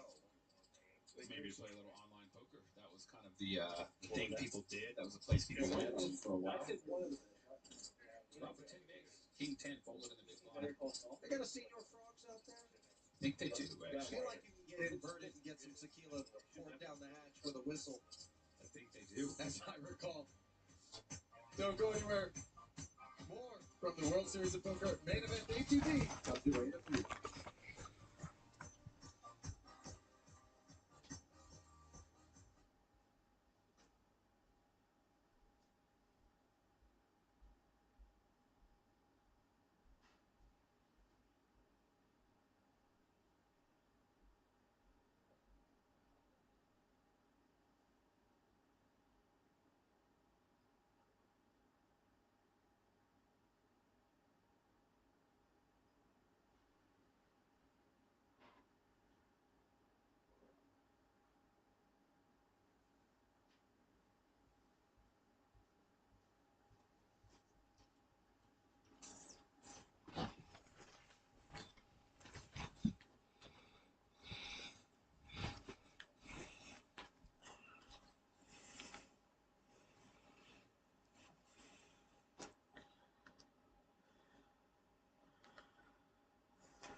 You guys can go. You guys can go.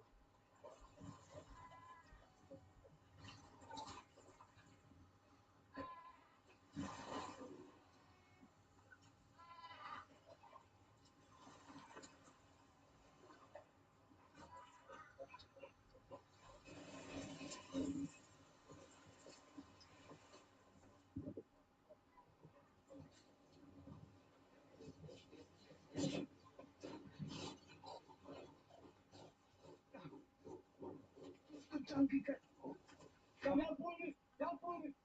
Don't pull my neck. Okay, you got it. Okay, you got it ready. Nice. Hold my neck. Pull you the way. Yeah. Hold my neck. Okay. Vamos lá, explique. Pull the neck. Pull the neck. And then pull his ass.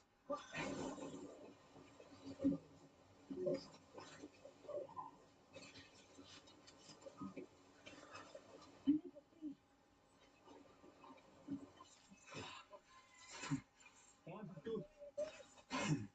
One, two. Pull the neck, Sajjan. One, two. One, two. Okay. One, two. Two. Hold the neck, don't let it go. Let go. Broke.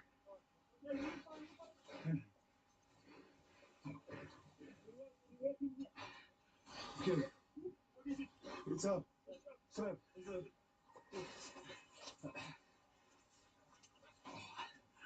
Okay. Jason, you're not gonna go from the. You have to go from the back. Give to me. From the back. Then give it to Tony. I don't know how you'll get in there. Yeah. You guys are enough. Yeah.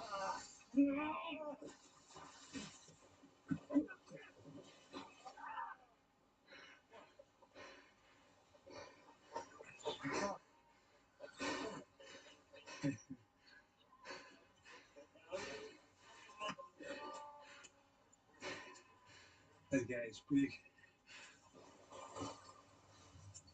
Okay, Poppy, okay.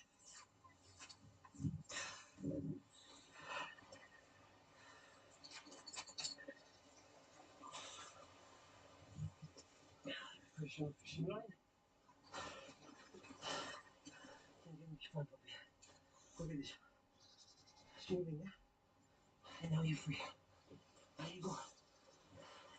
Here you go, here you go. Here you go, Gary.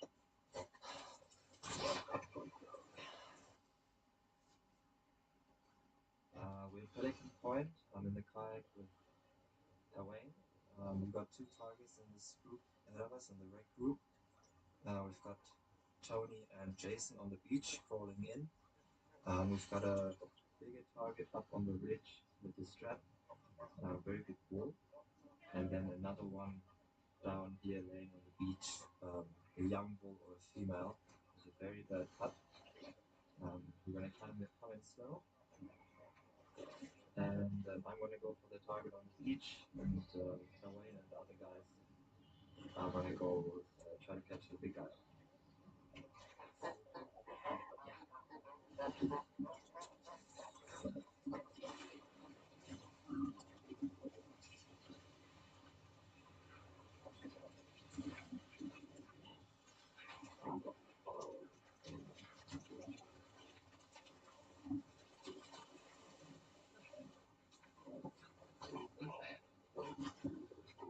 Stay.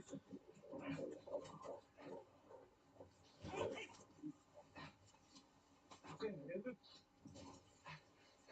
Stay, boy. Stay, boy.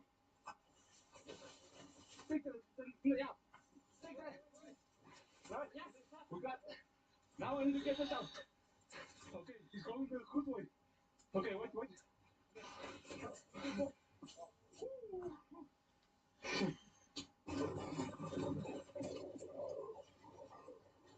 Hey.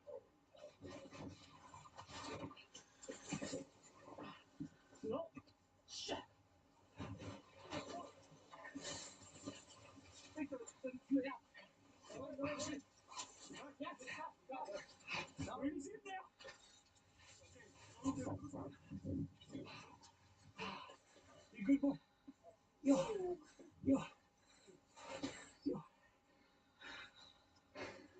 Hit my head. Yeah, so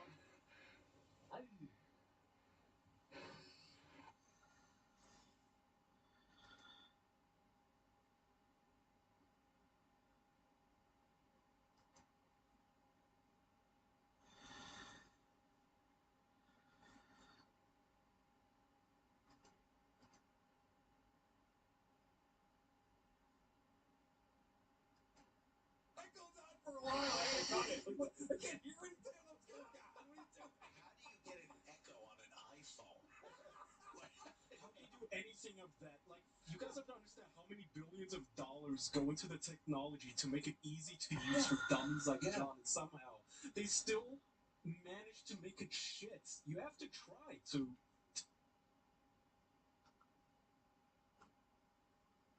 Mercier calls out Ten High, but Deeb wants to see what he's working with, so he gave him the option. You can either muck it, or you can show me the cars, and I'll show you my. I thought you said same hand. No. I didn't want to show what I was fighting with. So. Exactly. Yeah. So you just watch. There we go. If Jason had mucked, Deeb could just take the pot without shit. Oh, yeah. Sean knows all the little nuances. That's for sure. The a perennial candidate for the player of the year because, of course, due to the sheer volume that he puts in, 18.2 million in career tournament earnings for the now 40-year-old, up for the Hall of Fame. Went to Bentley University. He made a terrible fold of Jason's back. Unlike the two of us who, at various points in our lives, went down to the Bentley dealership and decided to torch off. I still remember you picking me up from the airport, man. I was like, wow. Did you really? I was glad. You can't put it all in a 401k. You know, when I got that money after getting second in the main, I told my financial advisor I hired I wanted a Bentley Continental GT, and he advised against it. So I fired him. Yes! I fired him and bought the car. I said, me and you, our views aren't aligned. We don't see eye to eye here. A real financial advisor would have found a way for me to make that fit the budget. That's right. See if A6 suited fits in Mercier's button range as options are available. Against the open from Jared Koppel. Upstairs we go. Jason trying to make something happen with that small stack. And unfortunately for him, Wiseman picks up what he's trying to represent. That's right. Oh no. How much is that? Ace King, a very simple. Oh no has been called. Jason knows he's kind of pot committed and has to call, and he knows he's not going well against the hand that's going to shove over that 3-bet. There you go. And I'll tell you what, under normal circumstances, you wouldn't think much of it, but when you consider that Mercier himself didn't have a whole lot coming into this hand, being forced to call this, it's actually quite consequential. Near 30K in the middle matters to both, but of course, much more to Alan Wiseman. Yeah, he knows that if he does not win this, he himself is down to 15 big blinds. Wiseman listed as being involved in the automotive business, by the way, David. Perhaps we can get a discount on our next bad decision. What is it? Oh. 10-3 deuce. Things feeling quite cozy for the Ace King. There they remain on this turn. Just got a fade of 6, only 2 actually available. And a better kicker for Wiseman. Give me everything except for 200. Say it again.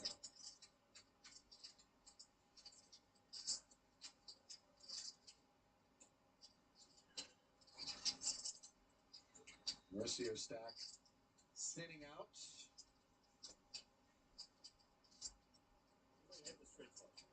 Wiseman with 3 cashes at the World Series of Poker, 82,000 in career tournament earnings. Well, there's your current player of the year rankings. Divas slipped into 3rd behind 2-time bracelet winner this summer, Naoya Kihara, Foxen, north of 3,000 with 1 bracelet, 9 cashes. Nick Schulman and Josh Arye also up there in the top 5. And I'll tell you what, given that Nick's in the hunt, his willingness to make the compromise associated with commentating on this main event for the full run during which he's available, I think carries even more weight. Yeah, so basically he's conceding the rest of the Vegas race because he's going to be available for all the days of the main event if he's not playing in the main event. Whereas those guys, Sean, Josh, once they're out of the main, if it happens, they're going to be playing all the post events. There's about 20 events left. So Nick will have to continue his journey in the Bahamas at the WSOP Paradise in December if he wants to make a push to try to win that Player of the Year. And the Six is doing a little pushing here from JC. Take all of him. It was 3,100 on the flop from Benak, and then once he came off it, JC pounced.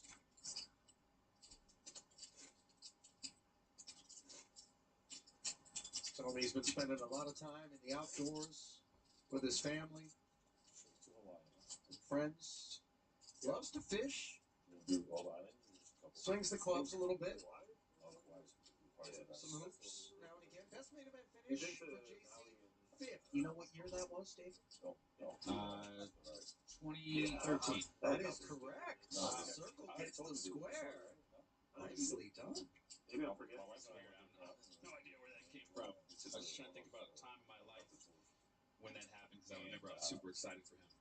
It was weird because like you fly into like those mountains. We also met at that same main event where I met Lindgren and have a funny story that JC loves.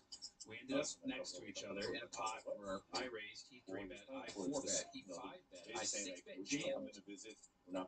He folded, and I had like an ace-8. We both lied to each other, like I had it. Oh, I always do that with my aces and kings. We became friends at the Bellagio later that summer. Admitted we lied. And he's like, you know, I thought about making my 5-bet a shove to shut you out. He goes, but I left the door open for you to do it, and you shut me out. So we both laughed about it. But we both lied to each other in the moment. All good friendship, sir.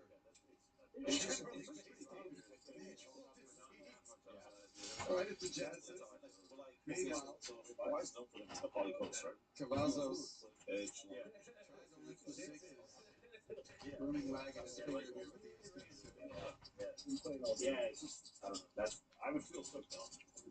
I think the funniest part about that is we both actually had ace-8 when we admitted it later in the summer. You'll see it on the screen. It was like a freak accident that during that week, but still, like, you'll see it on the screen. We were that close. It may be running, not brutal. So apologies. I That used to be the case. I like running. Once I can You like running. running? Apparently he likes food, as do the two of us. Well, there's a look at how things are going to play out from here forward. Just another couple of days of this single stretch stuff, and then we go to 2 shifts, 9th through the 13th. We'll get down to the final table, and then we'll give that crew a chance to do some scouting, get some coaching, and come back with sharpened blades in early August on ESPN and the Deuce to find a victim. You a fan of that, by the way? The pause and then come back? You had more chips. I wasn't a big fan of it at first. I felt that was too long. I like this compromise. A few weeks, it's pretty nice. Gives you some time to breathe, lets the players relish in it a little bit. You know, to keep going back to 04, for me, it was like we finished at 1 a.m. We fired up in less than 12 hours. Yeah. No table. Boom, it's over. I was dizzy. I didn't get to enjoy it. Yeah. So it's kind of nice. Jake felt the same way you did when I posed the question to him that November 9th was a little bit too much time, but a few weeks, come back in August, it feels just right. Yeah, I think that's the way to do it. Cavazos raising this time with the Queen 9 suited. No thin win. A small blind call with 10-6 of hearts. Speculative participation from him. He's got those new chips he doubled with. That's Trying right. to get him in action. Cavazos with the flush draw. On the paired flop. Finds the check back. I win 5 places. Very interesting check back. A lot of the times you want to bet that flop, Jack, 5. The paired boards your opponents don't have a lot of, so when you do have equity with the flush, you bet it here, you can win it 2 ways. Uh-oh. Vinwin turned that flush draw, and it is he who ends up with one. This may not have happened had Cavazos bet the flop. He might have peeled with the 3 hearts, but probably not. Would have taken it down. I hate to be results oriented, but is one of the drawbacks of not betting this hand on the flop is you make yourself have to improve in a way to win this pot. In the middle of playing pot board. That's wild. That would have been some magical energy playing while that's happening. I don't think you can call with just Queen 9 here. Kind of sucks at the same time. Like, And his body language is kind of giving up the ability to raise. Go 9-10. Plus out. Has to be expected. He does find the fold. Shows the flush, does win. I know about all these guys showing cards with Alex at the table. Generally, not a great idea, but 46-year-old from Detroit, Michigan does give them a glimpse. Jack 10, 8, University of Michigan computer engineering major. Is Van Wyn under profession, by the way, David? It just writes merry-go-round in manufacturing. They might be tempted to think that this is some sort of industrial deal, but it's just how he describes being a professional gambler. So it wasn't you guys. It's kind of what I figured, right? He's like 3 clubs here. Just want to use that word. Euphemism. Don't use that very often. Big up cards getting filled out here. Yeah. Cavazos. Yeah, being filled out with 2 queens. Defense levels have been fairly high on him. Yeah, and he actually has had pretty, decent hands. Queen 9 suited was the worst of the one. It's not like he's just opening with junk. Had 5s a couple times. 7. Wynn getting after it on the button. These are the kind of hands you like 3-betting with in position. Don't usually tangle with the hands that your opponents call your 3-bets with, so if you do flop, it's very unexpected. Well, this was a bad time to bring some sriracha. Sure. That's the 7K. Does get flatted. 10-7, performing quite poorly. Does turn itself into a gutter with backdoor spades on this board. Pretty tidy looking one for Cavazos. Rapid fire check. Cavazos Vazo's checked dark, but for Wen to go ahead and turbo check that also. The king is a card he can represent. He's going to have that quite a bit, and he did pick up some equity here with the spades, and now has a double gutter also. Hence the 8K. Queen would be catastrophic. Oh my goodness. Vazo's with two queens. And I think he's not taking with fives, Steve. Yeah, he's kind of giving away the strength of his hand here, showing that he's only just calling, so his hand can't be that strong.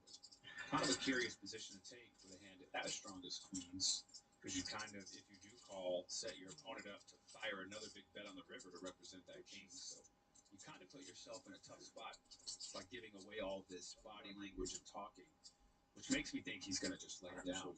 Wow. So deuces again. Right. Oh God. Sure. Oh God. Vince says big one. I mean, Perhaps that outcome could have been avoided. The fourth bet would have come in pre-flop there, David, with conservative procedures. Yeah, I think the way he played it means you're going to likely have to call, especially with a flop check check call in that turn.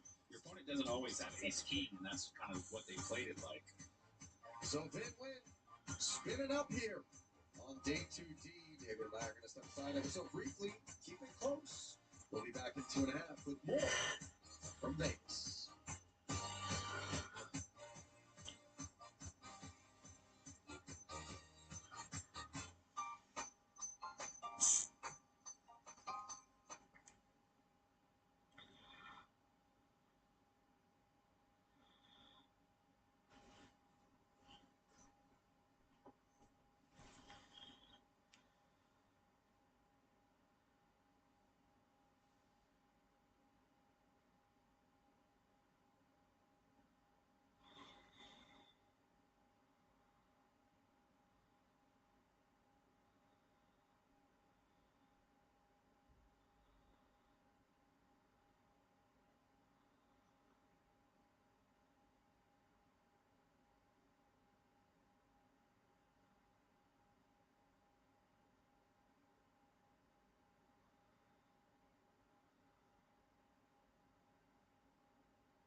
It is now, sir. All right. And they harassed this man to the point that he had to bail on his friend Chad, who I've never heard Chad go, this guy really fucked me over. It's immediately, we are the problem, or at least Cardiff is the problem, and this is all Cardiff's fault that this guy quit. How about this guy left you hanging, Chad? He could have, like, what is happening? What were people doing? Hey, sir. What? It's one of Chad's punchlines in his new special. Oh no, did I just ruin it? He's going to do 2000 Florida election jokes. That's fantastic. Hanging Chad. Oh, hanging Chad. Yes. Yes, I remember that. But yeah, so Chad was very desperate. I mean, I don't want to say very desperate, but yeah, I think he's pretty desperate. Okay, again, I know you feel bad, but he's desperate about something that he just thought of doing 2 weeks ago. Yes. That's what I have to keep telling myself. I did not ask for this. No one asked for this. Nobody asked for this. Even Chad knew no one was going to ask for this. Remember, Chad started this GoFundMe right after he saw Shuli's success with GoFundMe, and he didn't tell anyone for 6 days. And then all of a sudden he told everyone, and it's like, oh, I can't believe we did it. It's like, no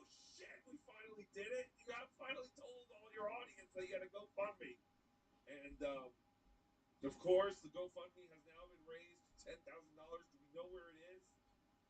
Last time I saw it was at 8,500. It kind of stalled at I'll check. 8,500. Okay, while you check, Sword in the Scale, thank you for the $50. The last show I did, I believe, which was the members only show. Very unnecessary, but I missed it. So thank you for this. Here's $50 for the CGI budget. Can't wait to see the special. Well, I don't know if Tuki's still on the project because Chad has apparently blocked me from everything. You can always donate that 50. Oh, I can. Yeah. Because he has raised the goal to 10,000. Oh yeah. Oh yeah. I guess I could. 8,570. Okay, I think the last time I saw it was like 8,556 or something like that. So we're crawling our way to $10,000. Thank you, Sword in the Scale. Sword in Scale. Sorry, I stink. But this is very kind. But I don't know if I have been blocked through email. But Chad did say he blocked me everywhere. I tried to text him. I have not heard back. I always laugh when I hear the Sword and Scales. Why? It used to be the name of a strip club here. Oh, really? And it was dudes on one side and chicks on the other. Weird. Yeah. What a weird name for a... Pretty sure that's what it was called. Strip club. Why would a strip club be called that? Anyway, so I have not heard from my friend Chad. Well, you get a sword. Hey, I get that. Never heard of a vagina called a scale. Well, it's a bipartisan. Or maybe it was Sword and Shield. Actually, that would probably make more sense. Maybe. Carry on. I don't know. But thank you anyway. Dude, $10. I'm an old bastard, so I don't know how to pay it forward. So here's a couple of shekels, and thank you for the gifted membership. No problem. Yes. Tuki is so generous. He gave out 5 gifted memberships for the show. I'm glad you got it, dude, and thank you for paying it forward. Not necessary, but always appreciated. Thank you very much. Tuki's unpaid staff. This is going swimmingly so far, boss. Yes, we had some technical problems. Again, this is why I don't want to be involved. I don't want to be involved in Chad's thing. Because I stink at everything I try to do. And, fucking washing machine is squealing. Jesus Christ, I think I gotta oil that thing. I'm not a real friend. I'm one of those fake friends that promises to work for free on your comedy special, then tries to weasel out of it when he needs me the most. Got your number, sir. That's the thing, too. Chad keeps going like, He blew such an opportunity. I was giving him such an opportunity. He doesn't see things in the long term. it's like, yes, I do, motherfucker. I was looking at that long term. And I was thinking about all the headaches, all the fucking dealing with Chad. It was like, why can't we do this? Because we have no money. We blew the budget a month ago. So, but I do want this to be made. I just don't want to be involved. Think of all the phone calls you could have recorded and posted on your Patreon. Well, that's all the stuff that Chad's like saying. He's like, think of all the material you could have gotten. we're still gonna get material. Who cares? Yeah, whether or not you help with this Right. material. And then it would, and then would have been like, oh, if you work with Rocco, he just records you the whole time, which would have been true, but I wouldn't have done that with everybody. But either way, yeah. So Chad asked me. He said no pressure, because his whole thing was, If you're involved, no one will mess with the project. and I was like, all right, that kind of makes sense. And I did have some interest, quite honestly, but his budget was just too small. Because even Chad was like, I'll pay you, and I was like, you can't pay anyone with that budget. We need equipment, and all we need to buy is so many Facebook and Instagram promotions. That's just talking about how much.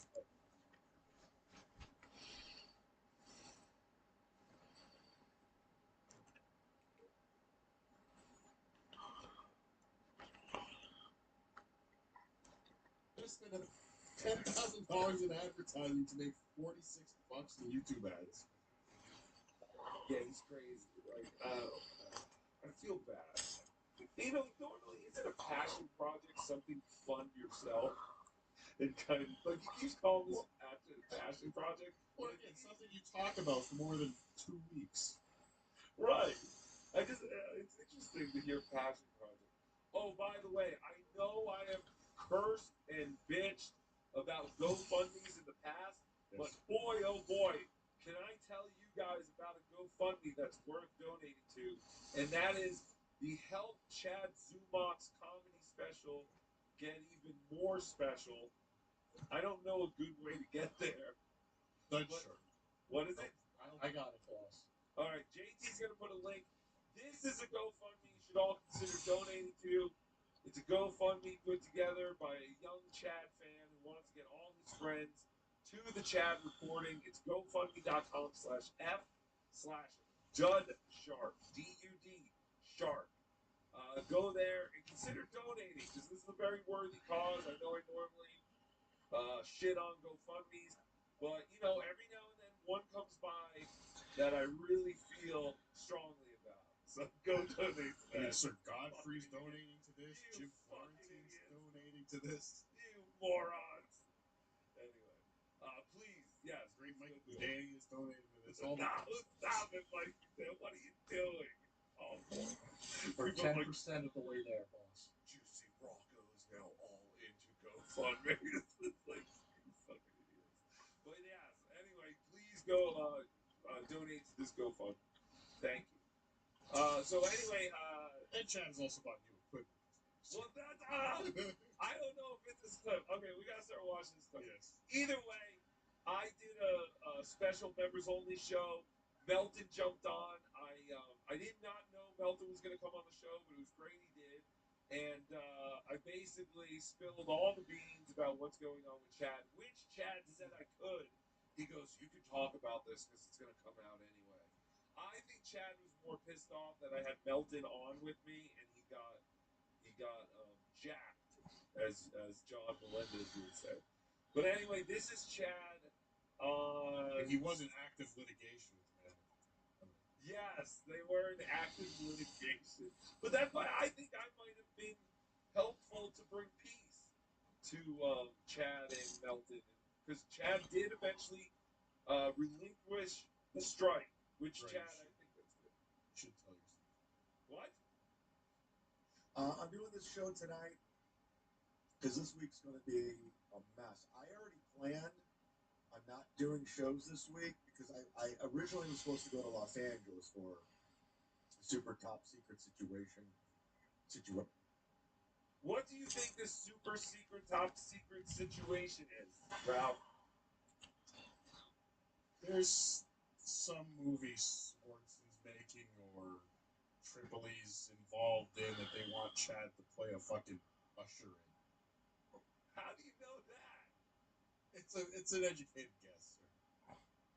Well, that's an interesting guess because I actually saw on Nick Swartzen's Instagram he actually did just wrap filming on some kind of movie. But I think they said it was today. Again, there's probably something that he thinks someone's gonna use him in something. He's gonna do something with somebody. But again, he was gonna fly out to LA for this. But then when he had the call at 4:30, I believe yesterday, scheduled, he put it off. He stopped his show and sent a text and said, "I'll be there in about 15 minutes, so you can get more super chats." So again, if it was an actual opportunity, you don't make them wait. No, yes you do if you're very famous, like Chad Zumach. Or who if you has a need comedy super special. chats. He has a comedy special coming out. He's very famous, Ralph. But yes, what's interesting was Chad said, I think it was like Saturday. Well, it was July 4th, I think. I'm not going to be doing many shows next week. Probably won't do any at all because I'll be in LA. Oh. And then literally the next day he was like, "Yeah, I'm not going to LA anymore, but I still don't think I'm going to be able to do shows this week." And then he did a show yesterday, Monday. He also, I guess, said, I think he says in this clip, whatever he was going to LA for could be handled, like you said, on a Zoom call. And again, he was on MLC 20 minutes later. Right. How important of a meeting was this? Well, they just wanted to make sure, still look cool. And it's like a casting thing, They just wanted to make sure what they were looking at is still the guy. Because, you know, like if you saw a headshot of Nick Swartzen and then you saw Nick Swartzen today, you go, ugh, what the hell is that? Nick Swartzen looks nothing like, you know, what you remember him looking like. Chad, though, injects baby piss into his veins. That's why he always looks so young. But yeah, I think he mentions something. I forget what I was saying. Situation, and that fell through. Well, it didn't fall through. I hit the goal with the GoFundMe. Thank you very much for the GoFundMe goal. We hit it, 8,300. That's what I wanted. That's what I got. I said let's get this ball rolling. I'm ready. As I get things in, I'm getting up on stage pretty much every night now. Pretty much every night, I'm getting on stage. I'm running new bits. I'm running old stuff. I'm trying to piece things together because I want to see this through. A lot of people put a lot of money into this, and it's let's deliver. I'm all about it. And then long story boring. To quote the great Brent Ertz from Cobra Kai. I had some hiccups. Uh-oh. And I was going to take this week off just because I wanted to get everything in place. I wanted to get the venue locked down. I want Potato flavored hiccups. the production, everything that should have done before you even had a GoFundMe. Yeah. I want to now rush to get everything that I should have figured out before I actually raise money for something. You're right. I shouldn't feel bad. No, you should not feel bad. I never asked for this. His piss poor planning is not your problem.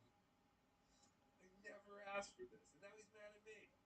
And he said I could talk about it. What should I feel bad about? all the headaches. Just let's get it done this week. And so I canceled the LA situation just for that. I was going to be paying a lot of money doing this. It's coming out of pocket. So it wasn't this. I can do what I have to do on Zoom. Which is no big deal because I just had a big windfall of money. Like, why was he planning this? Why was he going to go to LA? This is insane. And then all of a sudden it could all be handled on a Zoom call. A 20-minute Zoom call. That he could delay. That he could put off 15 minutes. My Airbnb is actually owned by Tom Cruise. I know it's a little extra, but it's worth it. Great views. 2 swimming pools. Nice. What I'm going out there to do, I can do on Zoom. So it's not a big deal. It's not like I didn't lose anything. Trust me. I would have lost flying there. So it all kind of worked out in a weird way. And then I got some other shit that happened. The kid I've been talking to, a friend of mine, he's a great guy. My buddy Dan, who he does production. That's his day job. Sounds like a dick because he left you hanging. He's really good at it. And like a bag of dog poop on a trace. Right. Yeah, he left you there like a bag of dog poop left on a trail, abandoned. Patreon.com/BW. Yes, BTA last night. Fantastic episode with Blind Mike. Also, go subscribe to Eastside Dave's Patreon. Blind Mike was a guest on Tales from the Satellite with Eastside Dave today. And I believe it's already out, which is awesome. Yeah, on Eastside Dave's Patreon. So go check it out. And yeah, Blind Mike Project.net for all your Blind Mike needs. But yeah. This is I don't feel so bad anymore. ESO Dave? What? No. ISO Dave. Who's ISO Dave? Bobby Kelly filmed a special at Coastal Creative in St. Petersburg. He was Louis C.K.'s right-hand man for the production. So he knows a thing or two about filming things. And we've been friends since I moved to Tampa. He's a great guy. He runs a ton of mics. And, he was going to help me with this. And we put together a game plan. We mapped it out. I went to his house. And that's where I came up with the figure 8,300. Calling in some favors, what we could do for this. Shoestring budget, if you will.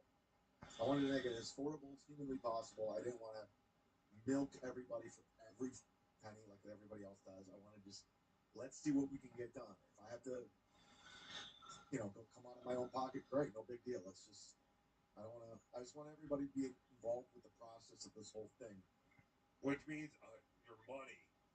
What do you mean everyone involved? Everyone who donated now has to be involved in the process of this whole thing? What's he talking about? Shoestring budget. I mean, yeah, it's a pretty shoestring budget. But I will tell you, Chad, after watching the first 2 minutes of Shuli's comedy special, which I think I want to play here so that we can give Chad some points, some pointers of what he should not do, I would be shocked if more than $1,000 went into making Shuli's comedy special. It sucks. Like, I didn't hear any of the joke. I'm just talking about the production. So just on a technical. Yes, and that's all I want to show. So we will show some of that after this clip. This way, we give Chad some examples of what not to do on his comedy special. And I smell Shuli starting to go fund me for a comedy special soon. Because if he saw Chad can make $8,500, just imagine how much Shuli can make for his next comedy special. Yeah, this thing's. And unfortunately, talking about it, we talked. But Zato thought it would be great to showcase him on a show. Now, didn't he say this guy's a comic? Yes, sir.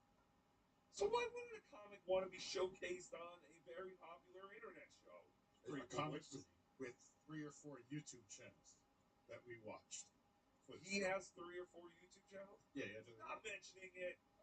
Please, I know what you're doing right now. And it makes me sick, quite honestly. I know what you're doing. Sorry. Wait, he really does this. Wait, what are the channels? Like, are they all kind of different themes? Yeah, like he's done different bits, I guess, over the years. We've done a couple of his channels. Will you watch my show, sir? No. Yeah. I remember to watch that. I don't remember much about it, though, but I do remember you watched this damn guy's stuff, which I oppose, and you should stop immediately. So, sir, just so you know, it's area code 656. No, stop it. What's that? Everyone stop watching this Dan guy. Don't go to any of his social media. Don't go to any of his videos. Do not support him. Okay, don't go to any of the open mics that he hosts all over Tampa every week. Yeah, stop it. Stop going to there. Stop supporting this guy. Because Chad, he does not want to be involved with the dabblers. He does not want your dirty dabble money. Except for when you're donating to his GoFundMe. Yes. Okay. Then you are all wonderful. Especially if you spend $100 or more, which, by the way, everyone who spent $100 will get free entry into the show, which doesn't have a location or a date yet. And I believe you will also get a comedy special T-shirt.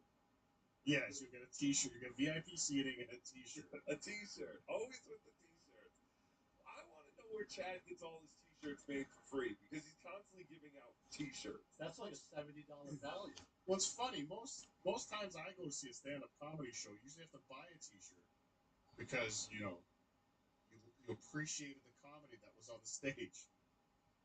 At this comedy show, they give you a T-shirt because they feel guilty for not providing you any entertainment. I can honestly say I've never gone to a comedy show where there was a merch table. I don't think I've ever seen a merch table at a comedy show. I mean, I have, but it was like... Oh, really? Yeah. Did you buy a shirt? No.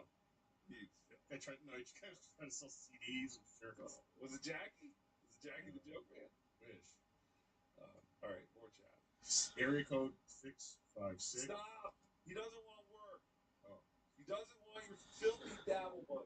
It's only good here at Dabber. Like Disney money. Only less fun. Yeah, he is a comedian. He is somewhat of a public figure, but he also has a day job.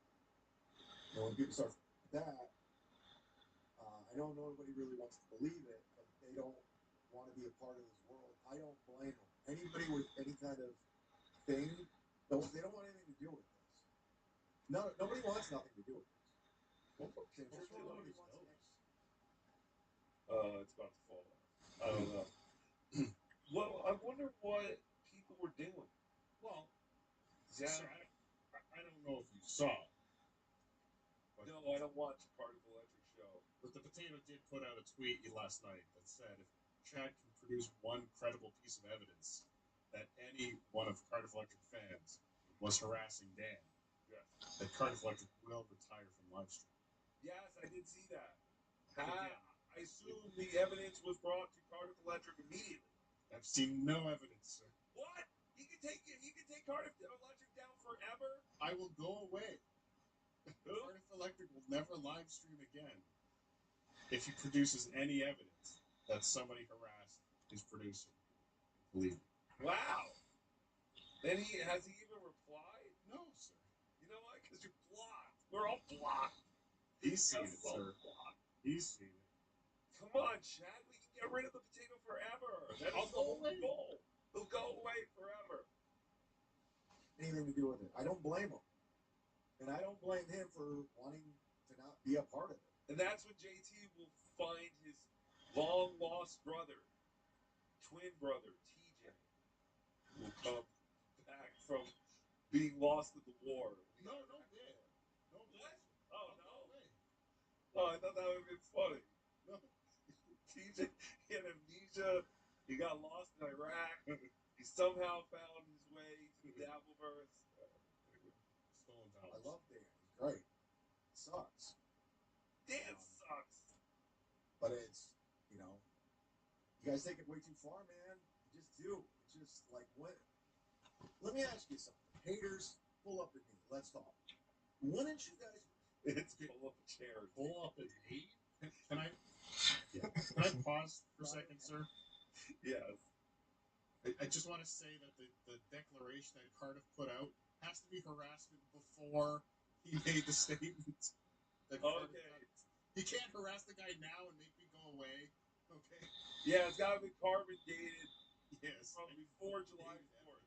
Yeah, it's got to be July 3rd or earlier. We will not take any harassment after July 3rd. Yeah. You guys take it way too far. Also, yes, JT, it is pull up a chair or take a knee. No. It's pull up at me. Don't we have a guy who's missing his lower leg or something?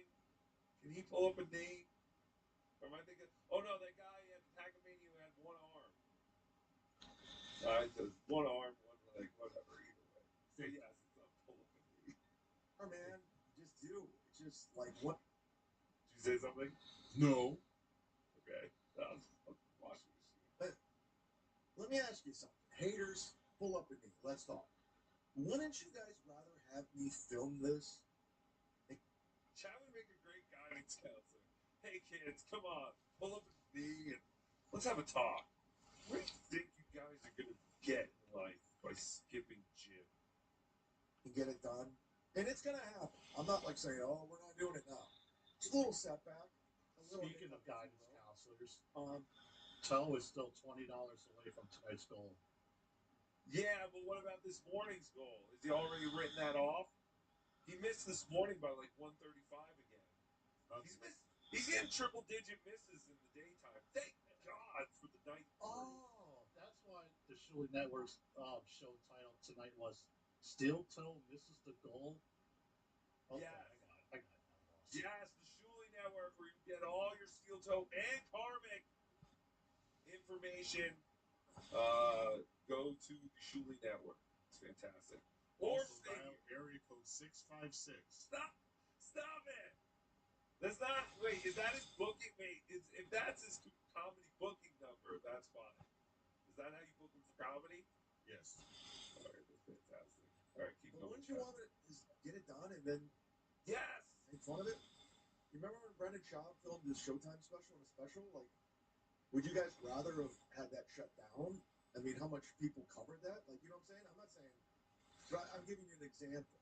The problem with Chad's comedy special is that we've already seen it like a shitload of time, right? It's not like Chad's gonna all of a sudden have a whole new hour. You just heard him say a few minutes ago.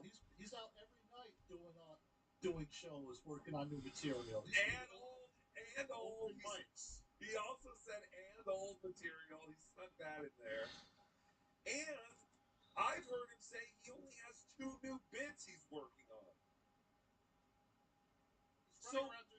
mics, sir. 10 minutes at a Right. time. Yeah, 5 minutes at a time. He's not Right. even run through an hour act. Right. He's working on these new bits, which I have heard is at 2. And again, Openers don't do specials, sir. but also comedians don't come up with a whole new hour and do a special of it. They do a special of the jokes that they've already burnt out on the road. So that's what I'm saying. Like, as the Dabbleverse, this special's gonna be fucking boring. They build an act, then they tour it. Right. They sell tickets. They make money off it. And Chad has only toured his act in Central Florida and the Dabbleverse. 5 minutes at a time. Right. So, well, no, I saw Chad for longer than 5 minutes. Stop it. I have to defend my former best friend. Well, when he opened up for Nick Swartzen a year and a half ago, he did very. But that's what I'm saying. That's gonna be the same act. That's his act. How long was it? I guess he did 20, 15 minutes. So he's planning on doing an hour special here? Yeah. And I think he did. He probably did close. I probably did about the same when I saw him in Denver. Actually, he's gonna change. He's gonna change his tune. I'm calling it now. All the big Netflix specials are 20 minutes these days, 25 minutes. And I'm just gonna do a short special. He's cutting it in half immediately. I will tell you, Shuli's special is not an hour. It was not an hour. It's under an hour. I don't know if that means anything. It does. I don't know why any of these guys are putting out specials. Where was Shuli's from? Again, there's no date, there's no nothing on the Shuli box. It's definitely on Stern. Right. And I remember him promoting it. Pretty sure. Yeah, I kind of do too. But not entirely. Alright, hold on. Go back to chat. The Tony Hinchcliffe's last Netflix special that everyone shit on, like, let me do it. Okay? And then have your fun. Do whatever. You know what I'm saying? I know everything that's coming from this corner of the internet. That's so funny, he's like the best thing. You just think Tony Hinchcliffe had any obstacles to overcome to make his special? No. Everything went swimmingly. But I love that its comparison is like, don't you guys want this to be made? Like, look at these other 2 shitty comedy specials. Those were cool to make fun of. Like, so now he's just making a comedy special to make fun of. Yeah. Which is weird. Suck like these other ones. Yeah.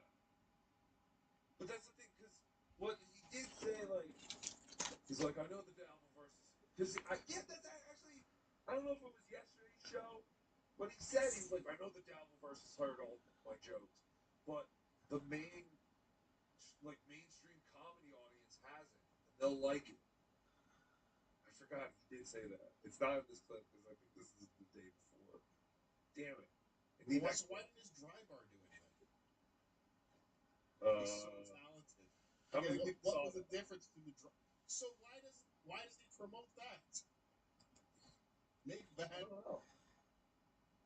Yeah, because Ray was very proud of his dry bar. There was a clip or something that got like 1 million views. So I guess, dry bar you could get noticed from. You're right. How come he doesn't promote that? Yeah, take those Facebook ads to promote the dry bar special. That's why, because it stinks. That's the whole thing here that we're all forgetting. No one's looking for it, Chad. Like, even Chad said it. He's like when he was crying, he was like, no one's calling anymore. Like, no one's looking for me. And it's like, yeah, we know. That's why.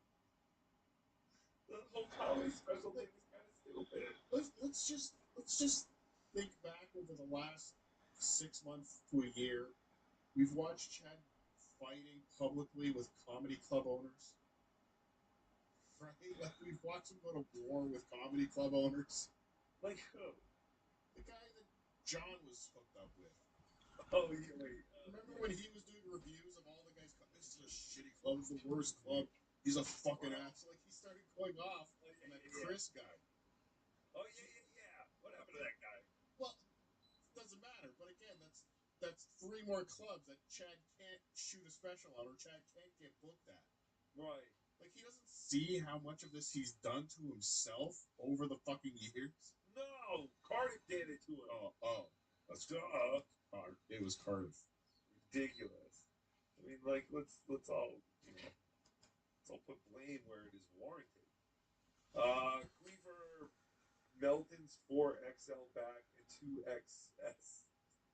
Wait, 4XL back and 2 extra small shoulders. Fix JT audio. He sound retarded. Hashtag Chad feel your slim line. Anyway, I'm sure that anybody. Saturday, TWO standing by for further instructions. No, stop it. Fuck with Chad's comedy special. No. Tony and I approve this message. No, I didn't say that. That was AI. I'm disappointed in you, sir. Stop it. Don't do anything. Just sit back and wait for this special, no matter how long we have to wait. And also, we should have a constant monitoring of Chad's GoFundMe. Like, when does it end? Can he just keep it open forever? Apparently, Godfrey's is still open. Oh, that's fantastic. JD Straight Shot. Stand back and stand by. Got it. All right. Well, stand back at least. Stand by for something else. I might need food later. Saturday, Executive Order 6-6. No, there are no executive orders. There were no secret messages. The only messages were to stop fucking with Chad's comedy special. I'm serious. I'll be very disappointed. I will be kicking people out of the TWO if I get named. Chad, send me the names of the people who are fucking with this guy, and I will call their mothers. Yeah, that's right. You think I won't, but I will. I'll call all your mothers. Tell them what you're doing and how you're picking on this poor idiot. I was feeling sorry for myself because I had a stroke in January and found out I can't go back to work.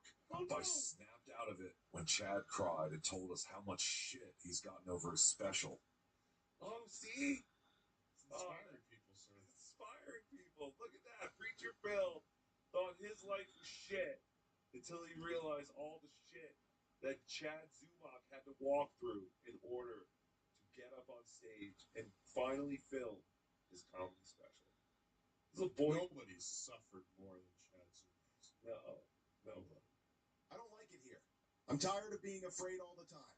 I've decided not to stay. I doubt they'll kick up any fuss for an old crook like me. Yep. What are you gonna do? Pooh's channel. That is a picture of Cardiff, the telepathic potato, in front of Colbert. Oh, he's like Professor X. Professor X. Yeah. X. Professor X. Professor Z. Yes.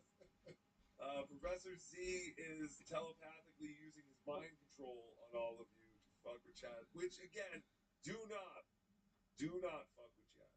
Thank you. Got it, sir. George, fuck Chad. All right, that's okay. Yes, fuck Chad, but do not fuck with Chad. Fuck Chad is okay. Shuli Madoff, I think I made a really big mistake. I think he did too. And I said, Chad, there is no shame in full refunds. You will be, I dare say you would be more respected by the Dabbleverse if you went, you know what, this is kind of like a big joke and I wasn't expecting to really hit it. So I don't really want to, do the work. And plus, it's like not a lot of money to hire a crew and stuff. So I'm going to give it back to everybody. I feel people would be very proud of it. No, you go ahead. Well, that's the thing with GoFundMe. Once he withdraws that money, yeah, he's got it. Like, I'm sure while it's in the but I'm sure while it's sitting in GoFundMe, there's probably a button that says you can refund, send everyone's money back, cancel the transit, whatever. But once he withdraws that money, he would have to physically, individually refund everybody. Like, what's your Venmo? Anonymous, what's your Venmo? Godfrey, what's your Venmo? I gotta send you your money back. Right? I don't think there's any recourse once he's cashing that money. There's no refunds on GoFundMe. Can't say, no. And he's definitely taking money out because So- he's buying new monitors. He's eating filet mignon. Bought new headphones. Oh, he has new headphones. Beats by Dre, dude. So, what I'm saying is, it's probably it's probably too late for him to do it. No, cousin Jill, we need a loan. Ah, fuck. All right. Well, anyway, either way, the journey is going to be much better than the actual destination. Is what I'm saying with Chad's Comedy Special. Yes. I would like to say, speaking of GoFundMe's, special shout out to Mr. Tim Bellinger, who donated $50 to the Dud Shark GoFundMe. All right. It's fantastic. Thank you. Well, how do we handle that here? GoFundMe.com/app/DudShark. It's a very, again, I'm not a big fan of GoFundMe's, but this one I happened to fall upon and it touched my heart. It totally changed my feeling on GoFundMe. Fucking morons. Anyway. What? Get that off. Tim Bollinger, I just moved into a new house a few weeks ago and have a squeaky dryer. I feel your pain. I'm right there with you, brother. Stay strong. Yeah. How come Chad never thinks about my struggles and trying to do a show right next to a squeaky fucking dryer? Unbelievable. Zach Hoffman, Tukey, your voice sounds like $1 million, puppet. Thank you. I feel like $1 million. I feel like $2 million. How dare you call me and put me on the spot? That's something a coward would do. Definitely not something I do when I run out of ideas. Yeah, that's true. Chad's done that kind of stuff. Also, I thought Chad was the one who's like, I'm the lone wolf. I never conform. Hey, Rocco, do you want to do this together? Team up. Yeah, I don't team up with any of these losers. I'm the real original Oracle. And he's like, hey, Rocco, would you like do this for me? He's like, you can write it off. And I was like, oh, gee, thanks. Thanks for telling me how to do business. He's hilarious. He's like, the best part about all this, you can write it off. What does that mean? You know, It's a failure. Just write it off. It is. That's what Melton said. He was like, this is like the producers. Yeah. Where someone's trying to make a failed comedy special. Look at this. The government owes me money this year. That's fantastic. Sorcerer, he would just wing it, make it a DV event, cut it so it's all enthusiasm and intense fans. Ask everyone to use their phone, but send to a Dropbox. Yeah, I think I said that last night on BTH. Like, Chad does not want the Dabbleverse at his special. Because he keeps talking about how he wants to do the special on, like, a Saturday night. But it's like, there's no place, comedy club-wise, that isn't already booked throughout the year, Saturday nights. Well, no. Did you see the MLC clip? With Earl? Yeah. Yeah, I did. Why, what happened? Well, are you bringing that one up tonight or no? No, I wasn't planning on it. This is Okay. long. But there were some moments there where Kevin's telling him, just book side splitters. Call Benny or call whoever. You know, they're really... Yeah, whatever. You know, they're really general. Like, every time Kevin shot an actual reasonable suggestion to him, oh, you're right. He came up with well, you know, we can't do that because of this, and we can't do this because of that. And, you know, if you looked at the calendar, if you looked at this, no, we can't. Like, Kevin was actually giving him legitimate fucking ideas and legitimate ways he could get this done. And he was backing out of every single one of them. Oh, I don't want to bother him, you know. He doesn't. Yeah, I do remember seeing that. Kevin also screaming that he sold tickets even though Tom Brady was in a playoff game. He kept reminding him. He's like, yeah, you know what? I was just there a couple months ago. People aren't going to come out. He's like, I was there when Tom Brady was. I sold better than Brady. I sold out. Tom Brady was 2 blocks away, and I sold out. You can do a show. It was during COVID. Yeah, I did see that. He wouldn't take fucking any of the advice, and that's from a legitimate person who say what you want about Kevin. At least he. And then Kevin's like, I did my special. I recorded it. Well, that was just audio. You know, it's more complex. Video. It's like, fuck, Chad. Take the help. Just take the idea and go with it.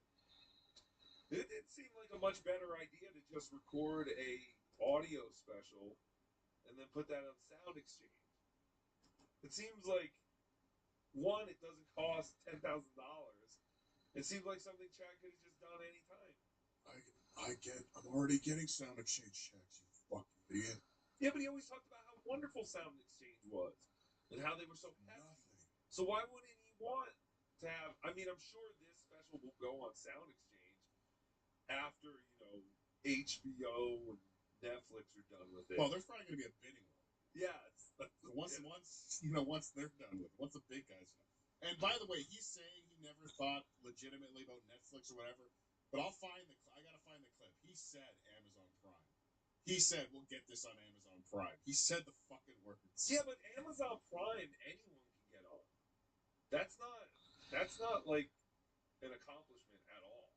Like it's something. No, it's not. Like I had a friend who made a quick documentary and it was nothing.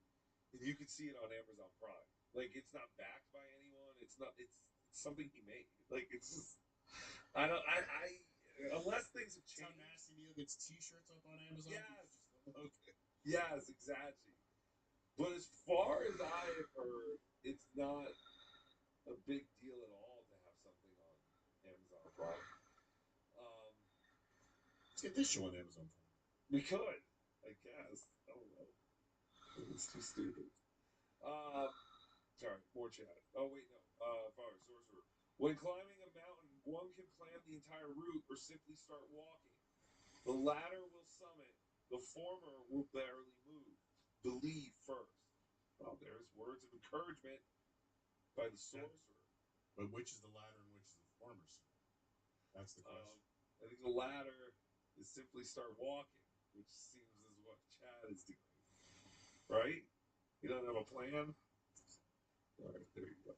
Plan to fail, fail to plan. That's the expression. I say it every day. Turbo, it was me. I did it on Carter's instructions. Stop it.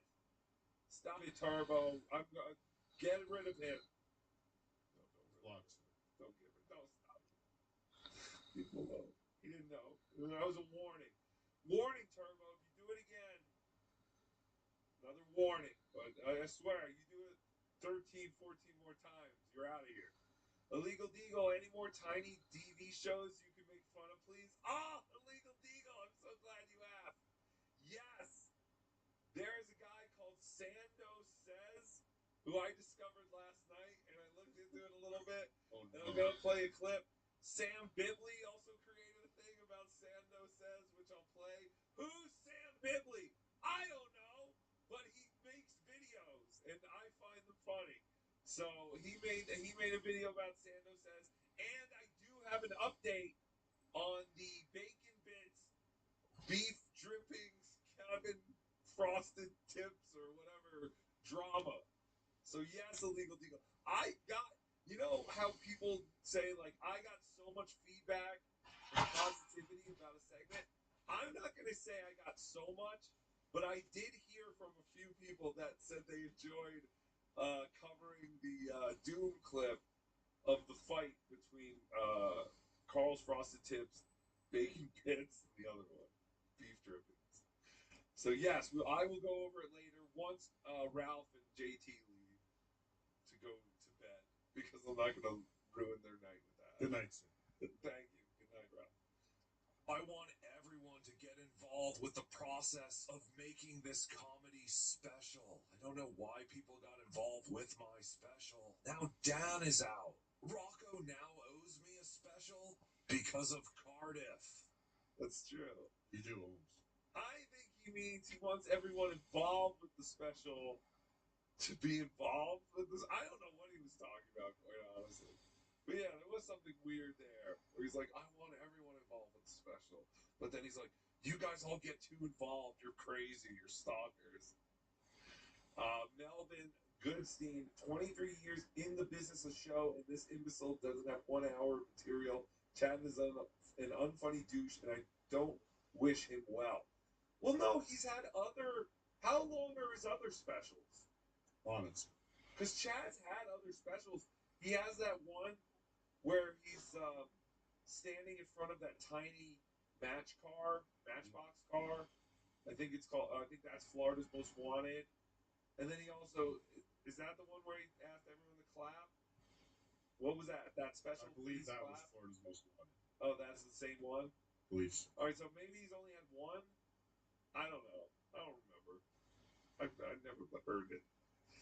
I don't support my friends in their creative endeavors, especially passion projects. So there's Florida's Most Wanted 2021. Brian Landon, another dog whistle, unbelievable. Oh, shut up, Brian Landon. You know we don't want people to fuck with Chad. Yeah. I think, you know what? I think we need to have a chat with Brian. Like, we need to actually bring Brian on the show and have a conversation. Are you around Saturday morning, Brian? Saturday morning, Brian Landon. You're on Be Dabbling Live. You got the call. You're on. You can defend Chad. So Florida's Most Wanted, sir, is 26 minutes long. That's fantastic. See, that's perfect to me. I don't want to see a stand-up for more than 26 minutes. A white guy named Chad, 32 minutes long. Right. But no, this is not another dog whistle. Stop it, Brian Landon. Reckless Operation, sir. 55 minutes long, sir. Oh, that's fantastic. That's his. Which one is older? Reckless Operation? This one's older. This one has music on it, sir. What do you mean, like Metallica? No, like his Hall & Oates shit. Oh, his Hall & Oates thing. Oh, yeah. That's fantastic. I never heard either one of them. EFS, thanks for the $10. Do the ultimate turn on Chad and agree to direct a special for Ray and Gino. That'd be fantastic. Yeah, someone was saying, where is Ray? Is Ray okay? Ray's okay. I talked to Ray today. It's a shame about Ray. Ray's doing well. So wait, you talked to him today? What do you mean? We DM. You DM? That's fantastic. That's weird because Ray is another one who likes to talk on the phone. Yeah, I refuse to do that. Yeah, Ray likes to talk on the phone. I thought that's why it's a Cleveland thing. Yeah, that's what I was gonna say. I thought that's why him and OJ got along so well. They both like to talk on the phone. And by the way, sir, we were talking on a show. I don't remember when. We played the Chad Shit My Pants bit, and he brought up a Dodge Neon in the bit, and you said he probably drove, like, he seems like the kind of guy who would have drove a Dodge Neon. Yes. I found a bit where he admits to owning a Dodge Neon. So you were 100% right. Yes, I do remember saying that. Chad looks like the guy who would drive a Dodge Neon. He just has that look. Very dependable automobile. Very many men who drove Dodge Neons. Somehow they always look like Chad. That's fantastic. Thank you, EFS, for the $10. Yes, I would love nothing more than to produce Ray and Gino's comedy special. No, I don't want to produce any comedy special. I really don't. Don Coyote, like Tukey just said, let's all fuck with Chad. Stop it. Unbelievable. Brian Landon's right. You people are unbelievable. See, Brian, these are the people I have to deal with. You've done so much today, sir. The Kinky logo. Tukey and a homeless man with a knife. Oh, is that? Where's the knife? Oh, is Tukey holding the knife? Yeah, so this is, What? That's, what's his fucking face? He's gonna hate me. Can we say it? Yeah, that's Mr. Pig. Yeah. Yeah, he was on the stream. What am I gonna fucking? Well, I don't know. Well, he had a giant hunting knife, and he had it in Tukey's hand, and he was like doing like all these moves with the knife in front of JT and stuff. But we were worried that if he showed the knife on the live stream, they might take it down. But yeah, there's Tukey's holding a giant hunting knife and smoking a cigarette.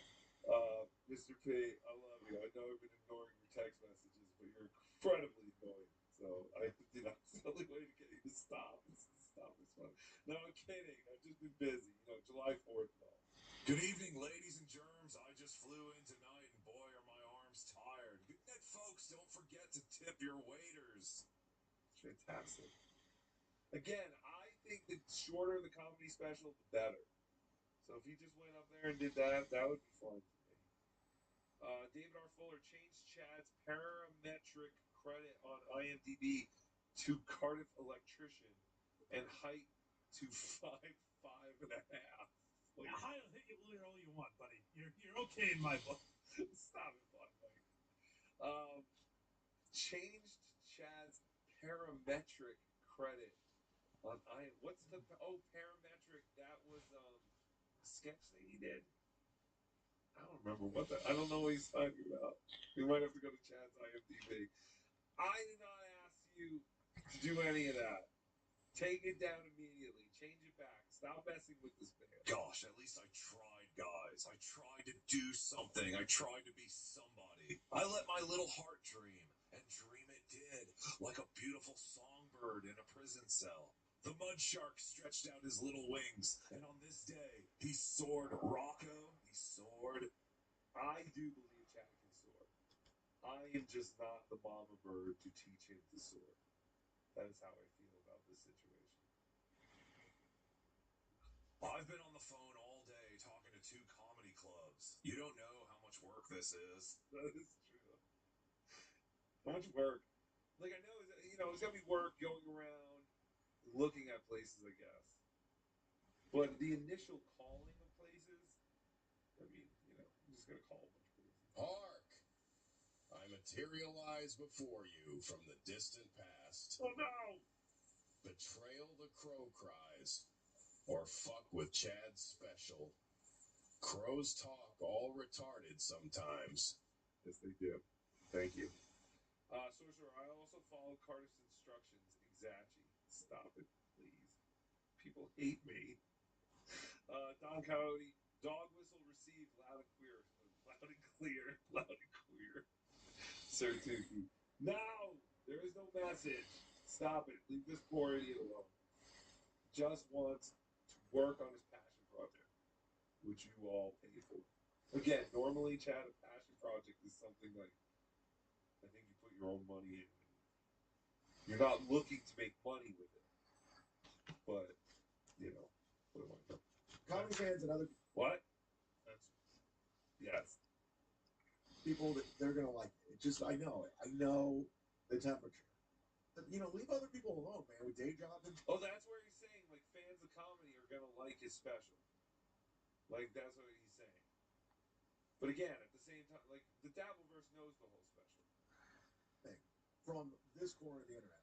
Comedy fans and other people that they're gonna like it. Just I know it. I know the temperature. But, leave other people alone, man. With day jobs and shit, like leave it alone. Cardiff weaponizes these people. He doesn't indirectly say go do this, but he'll specifically say Chad tried to get me fired. Never did. That's a lie.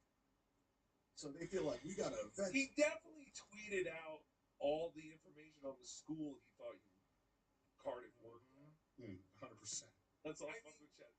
You could say, wait, what was that? What'd you say, sir? What did I say? That's all fuck with Chad. Stop it. That's not even convincing. Sorry. I definitely listen. I am best friends with both Cardiff Electric and Chad Zumach, not JT. And I will tell you, I specifically remember Chad tweeting out pictures, I believe, of the college that he thought Cardiff.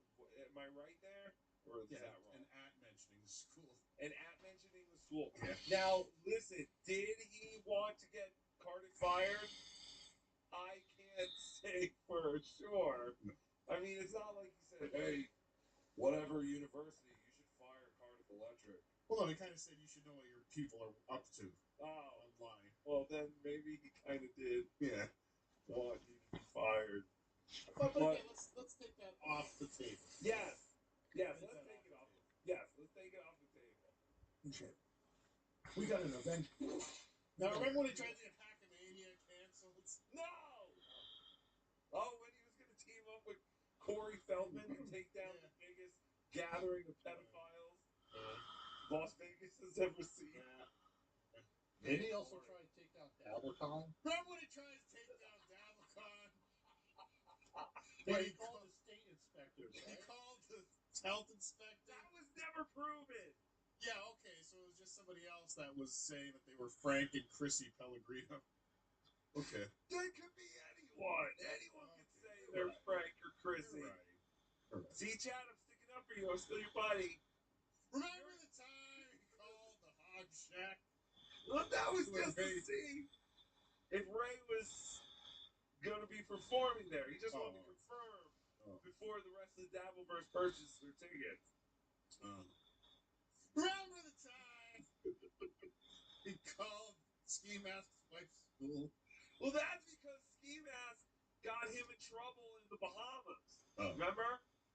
And now he can't do any of those. What are they? Twilight Zones or something? The Comedy Zone or something? Is that what it's called? Yeah. Yeah, he can't do Comedy Zone. And now Ski Mask is dead. So that will always Ski Mask can never fix that. No, he can't. It's too late. Chad's fucked forever because of Ski Mask. So I agree with Chad on that one. Plus Ski Mask is dead. Who cares? But yeah, there's a perfectly good explanation for everything you bring up. Remember the time when he bragged about getting Stuttering John's gig canceled? No, wait. Was that? Yeah. He did say that. All right. Remember the time he All right, struck we only got so much time here. Yeah, we only have like 5 more hours of this crap. I'm sorry, but there's the one thing that I missed last week. The one thing that I really missed when he was doing the crying thing, about how this has been so challenging. People have been trying to get him canceled for years. He was literally doing that crying the day after striking Melton's channel. And trying to get Melton's channel taken down. Yeah, but that was because Remember the time someone did something to him. So, of course he's got to do something, you know.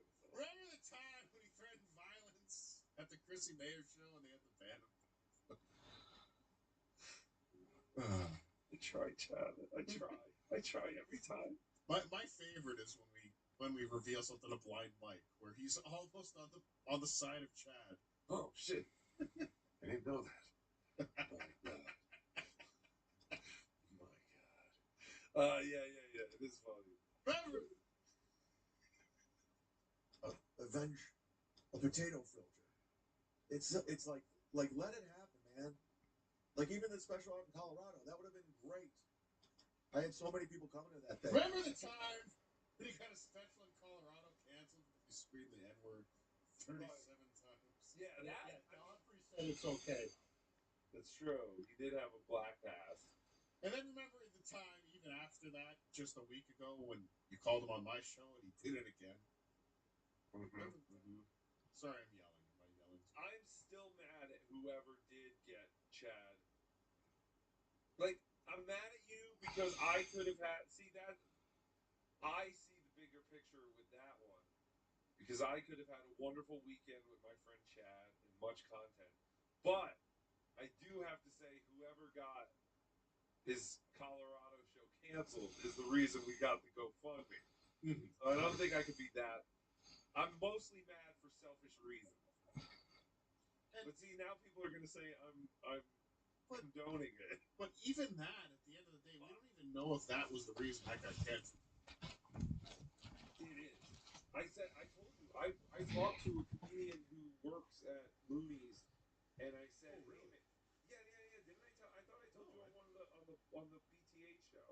I probably was listening. Okay, I reached out to a comedian who I know still works regularly at Looney's, and I was like, hey man, do you know? I know you know Eric, the guy who runs Looney's, but do you know the guy who works on the what was it called, Open Bar? Open Bar. I was like, do you know the guy who works on the Open Bar comedy specials? And he goes, yeah, why? And I was like, well, I'm kind of friends with Chad Zumach, and I wanted to see if maybe you had any pull or could talk to someone about getting him, because I heard that because people sent in a kind of somewhat viral video that he was getting canceled from the gig, and I just wanted to let them know, like, nothing's gonna happen. And he was like, oh yeah, he's like, no, there's no chance of that ever coming back. He's like, yeah, he really was real. Yes, he said, yeah, he goes, no. I know exactly what you're talking about. And yeah, that guy. I'll give trash. That guy can't work here because of that. And I think I kind of remember you told us. Yeah, and I told him, I was like, honestly, it's not what it obviously seems like. But I was like, he has black friends. He knows Godfrey. Maybe Godfrey will come to the club for a night. Just give him back. I really wanted Chad to come to Colorado Springs. Chip Galloway, leave people alone with day jobs. So rich. Well, yeah. Well, I put this up because remember the time when Chad harassed Skinny Tooth John? Yes, I do.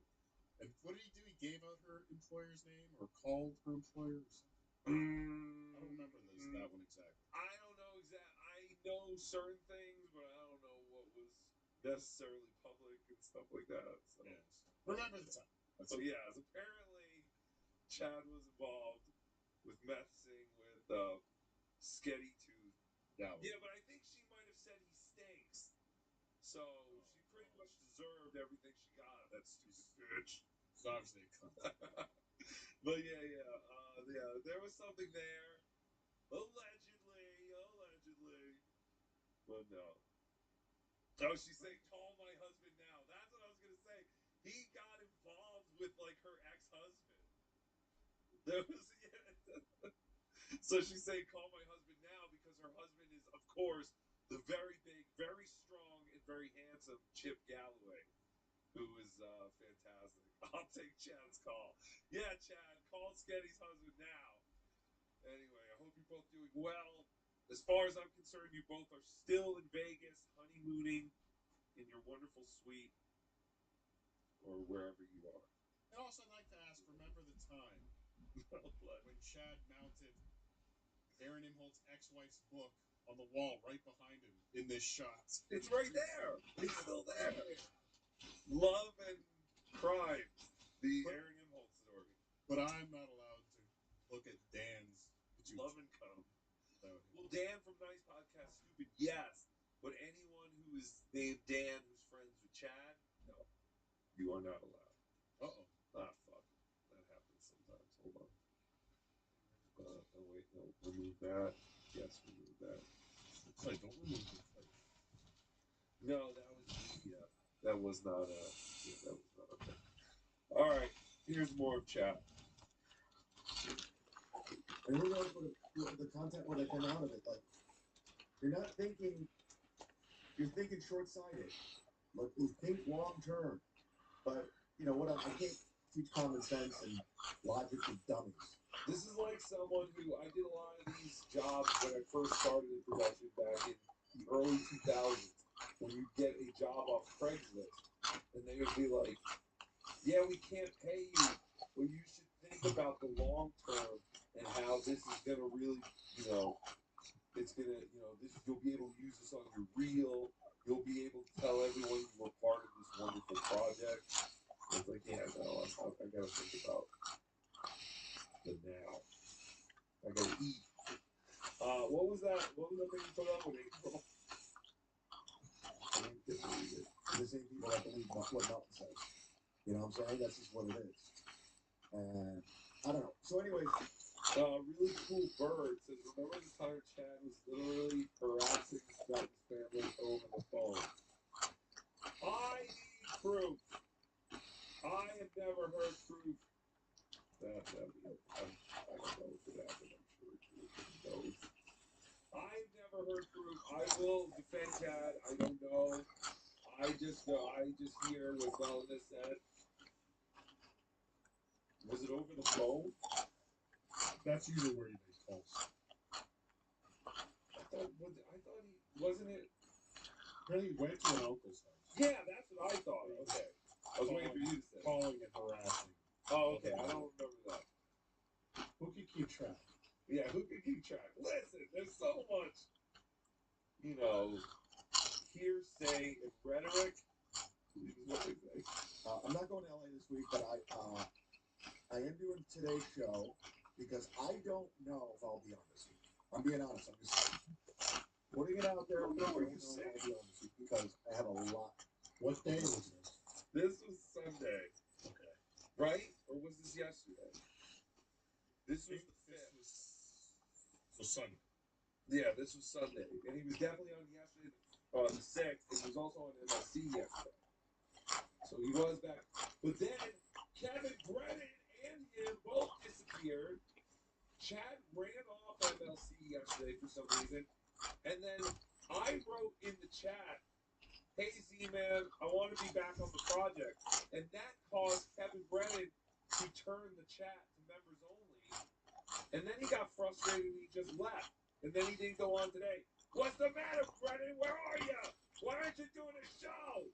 Oh, I hope his back hurts. Oh, that would make me feel so good. Oh, I just feel good whenever Brennan can't do a show. Shit. This is so funny. Because when Melvin wasn't doing shows, he was very concerned. And now it's like, Kevin did not do a show on a weekday, on a Tuesday? What's happening? And also, like I said, Chad ran off the show for some reason yesterday. Something is going on in the MLC universe. They're rallying the troops for something. There's something big coming. And I'm taking this very seriously. I'm very focused. I already have phone calls out to a lot of people. Meetings with 2 venues this week. I'm contacting everybody. So I'm gonna. But you should not contact anyone. I wonder what these people are doing. 626, Pizza Hut, and then Domino's. The Pizza Huts are usually bigger because Domino's never had seating. Did you know that? One priority. So the shows, and I think I've provided a lot of content this week in the last 2 weeks. So if I could take a week off, you guys, I think you're gonna be all right. I have a feeling. But how can you take a week off financially? Whoa. We know. Oh, never mind. Stop it! That money is for the special, JT. It's not for drive-throughs, saunas, Massages. bikes, massages, infant urine that is injected into his veins. It really looks like piss. I don't know what shit they're tricking him into injecting into his body. But he is a lunatic.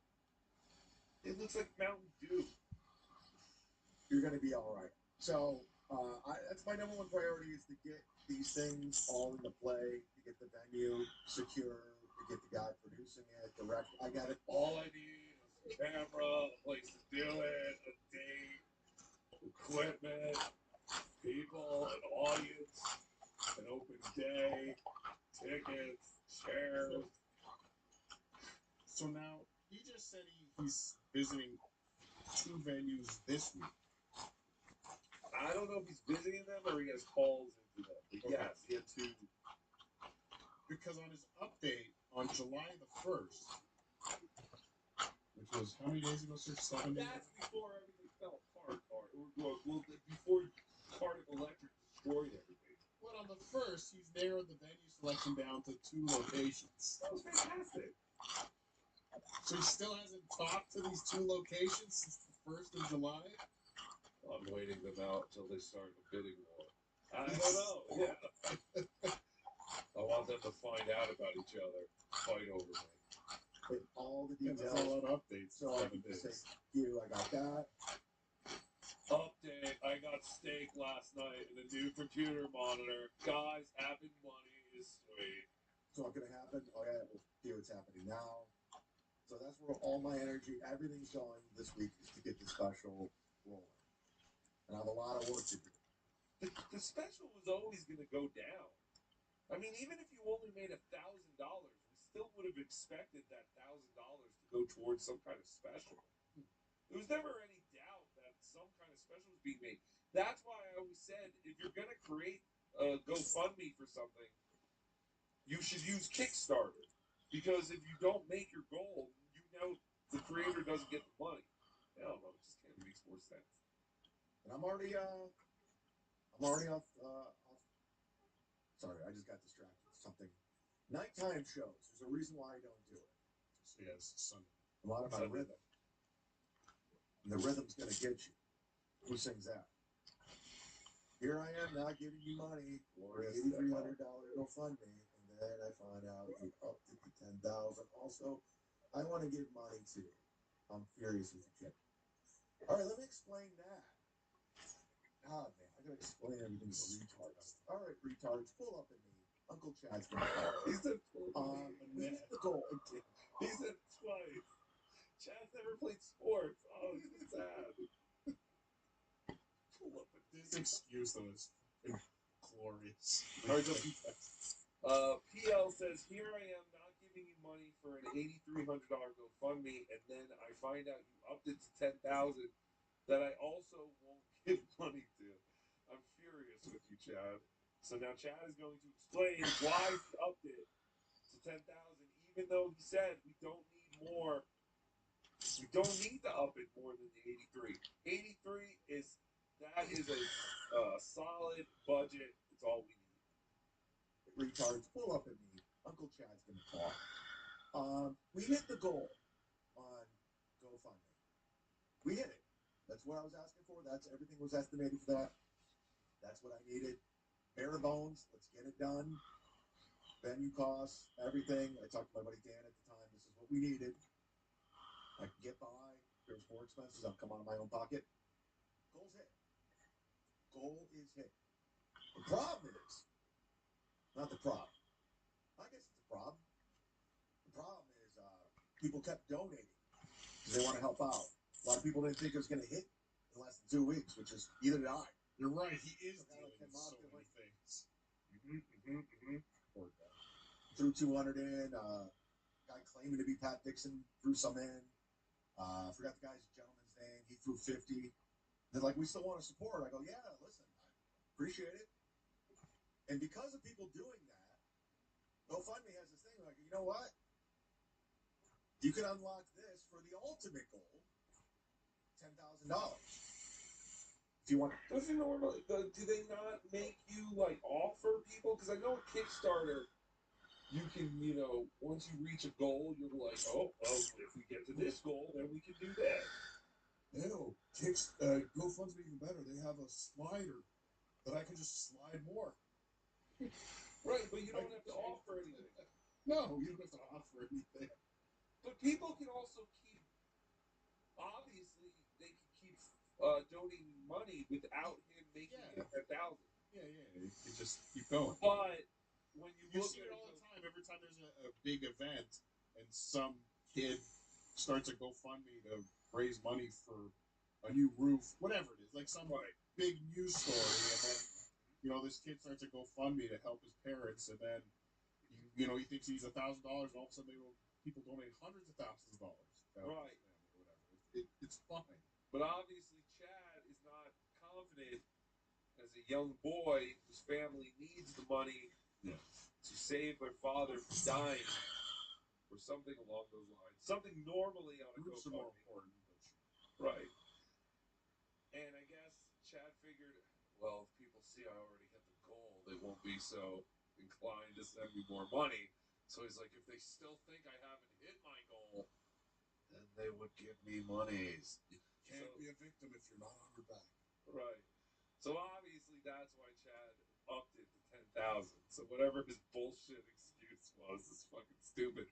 Because you can keep sending him money. No, GoFundMe forced him. GoFundMe forced him to do it. Get your ultimate goal. The ultimate goal. It's like he's signing up for packages at GoFundMe. So if we hit 10, package. Yeah, right. This is like a car wash. Yeah. So once he hits 10,000, that's it. He can't up it again, right? I'm sure he can. I'm sure it's endless. No, I know. That's what I'm thinking. They keep it open. I go, sounds good to me. So I did. So people could still submit money if they want to help out. It's going straight to the special. Whatever doesn't go in production, which it will. I wish I could go to a time machine to the year 2029 just to see if Chad's GoFundMe is still open.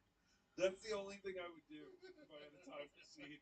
If they gave me a time machine, they're like, you could do one thing with this machine. You could do whatever you want, but you could only do one thing. I go, I know exactly what I'm doing. Going to 2029 to see if Chad's still collecting money. Wait, can I check Shuley's? And if the special is ever made. Yeah. And I want to check Shuley's GoFundMe. I want to see if people gave him more than 21,000. You fucking idiots. or editing or anything else or distribution, Yeah, that's it will go into advertising. But What's, yeah, what's Shoe's GoFundMe? What's the website, JT? You're always donating. CTSN.com. I blocked it on all my browsers. That's why I know it so easily. I think it's that one. No, that is Yeah. not it. Well, yeah, that's it. Yeah, they're at $21,000 of $20,000. You can go over on a GoFundMe. Mm-hmm. Oh, it did stall out though. Yeah, they're at 21,000. No Oh, receipts. thank God. Donation. Oh, I'm seething. Just thinking Last about donation it. yesterday from JT. Ah, you idiot. That's a Moron. lie. You know I ain't got no money to donate. Stop. That's true. I do know he has no money. For sure. We buy tons of Facebook ads, tons of Instagram. All right. So here's Chad's marketing plan. You thought Carl Hamburger was a marketing genius.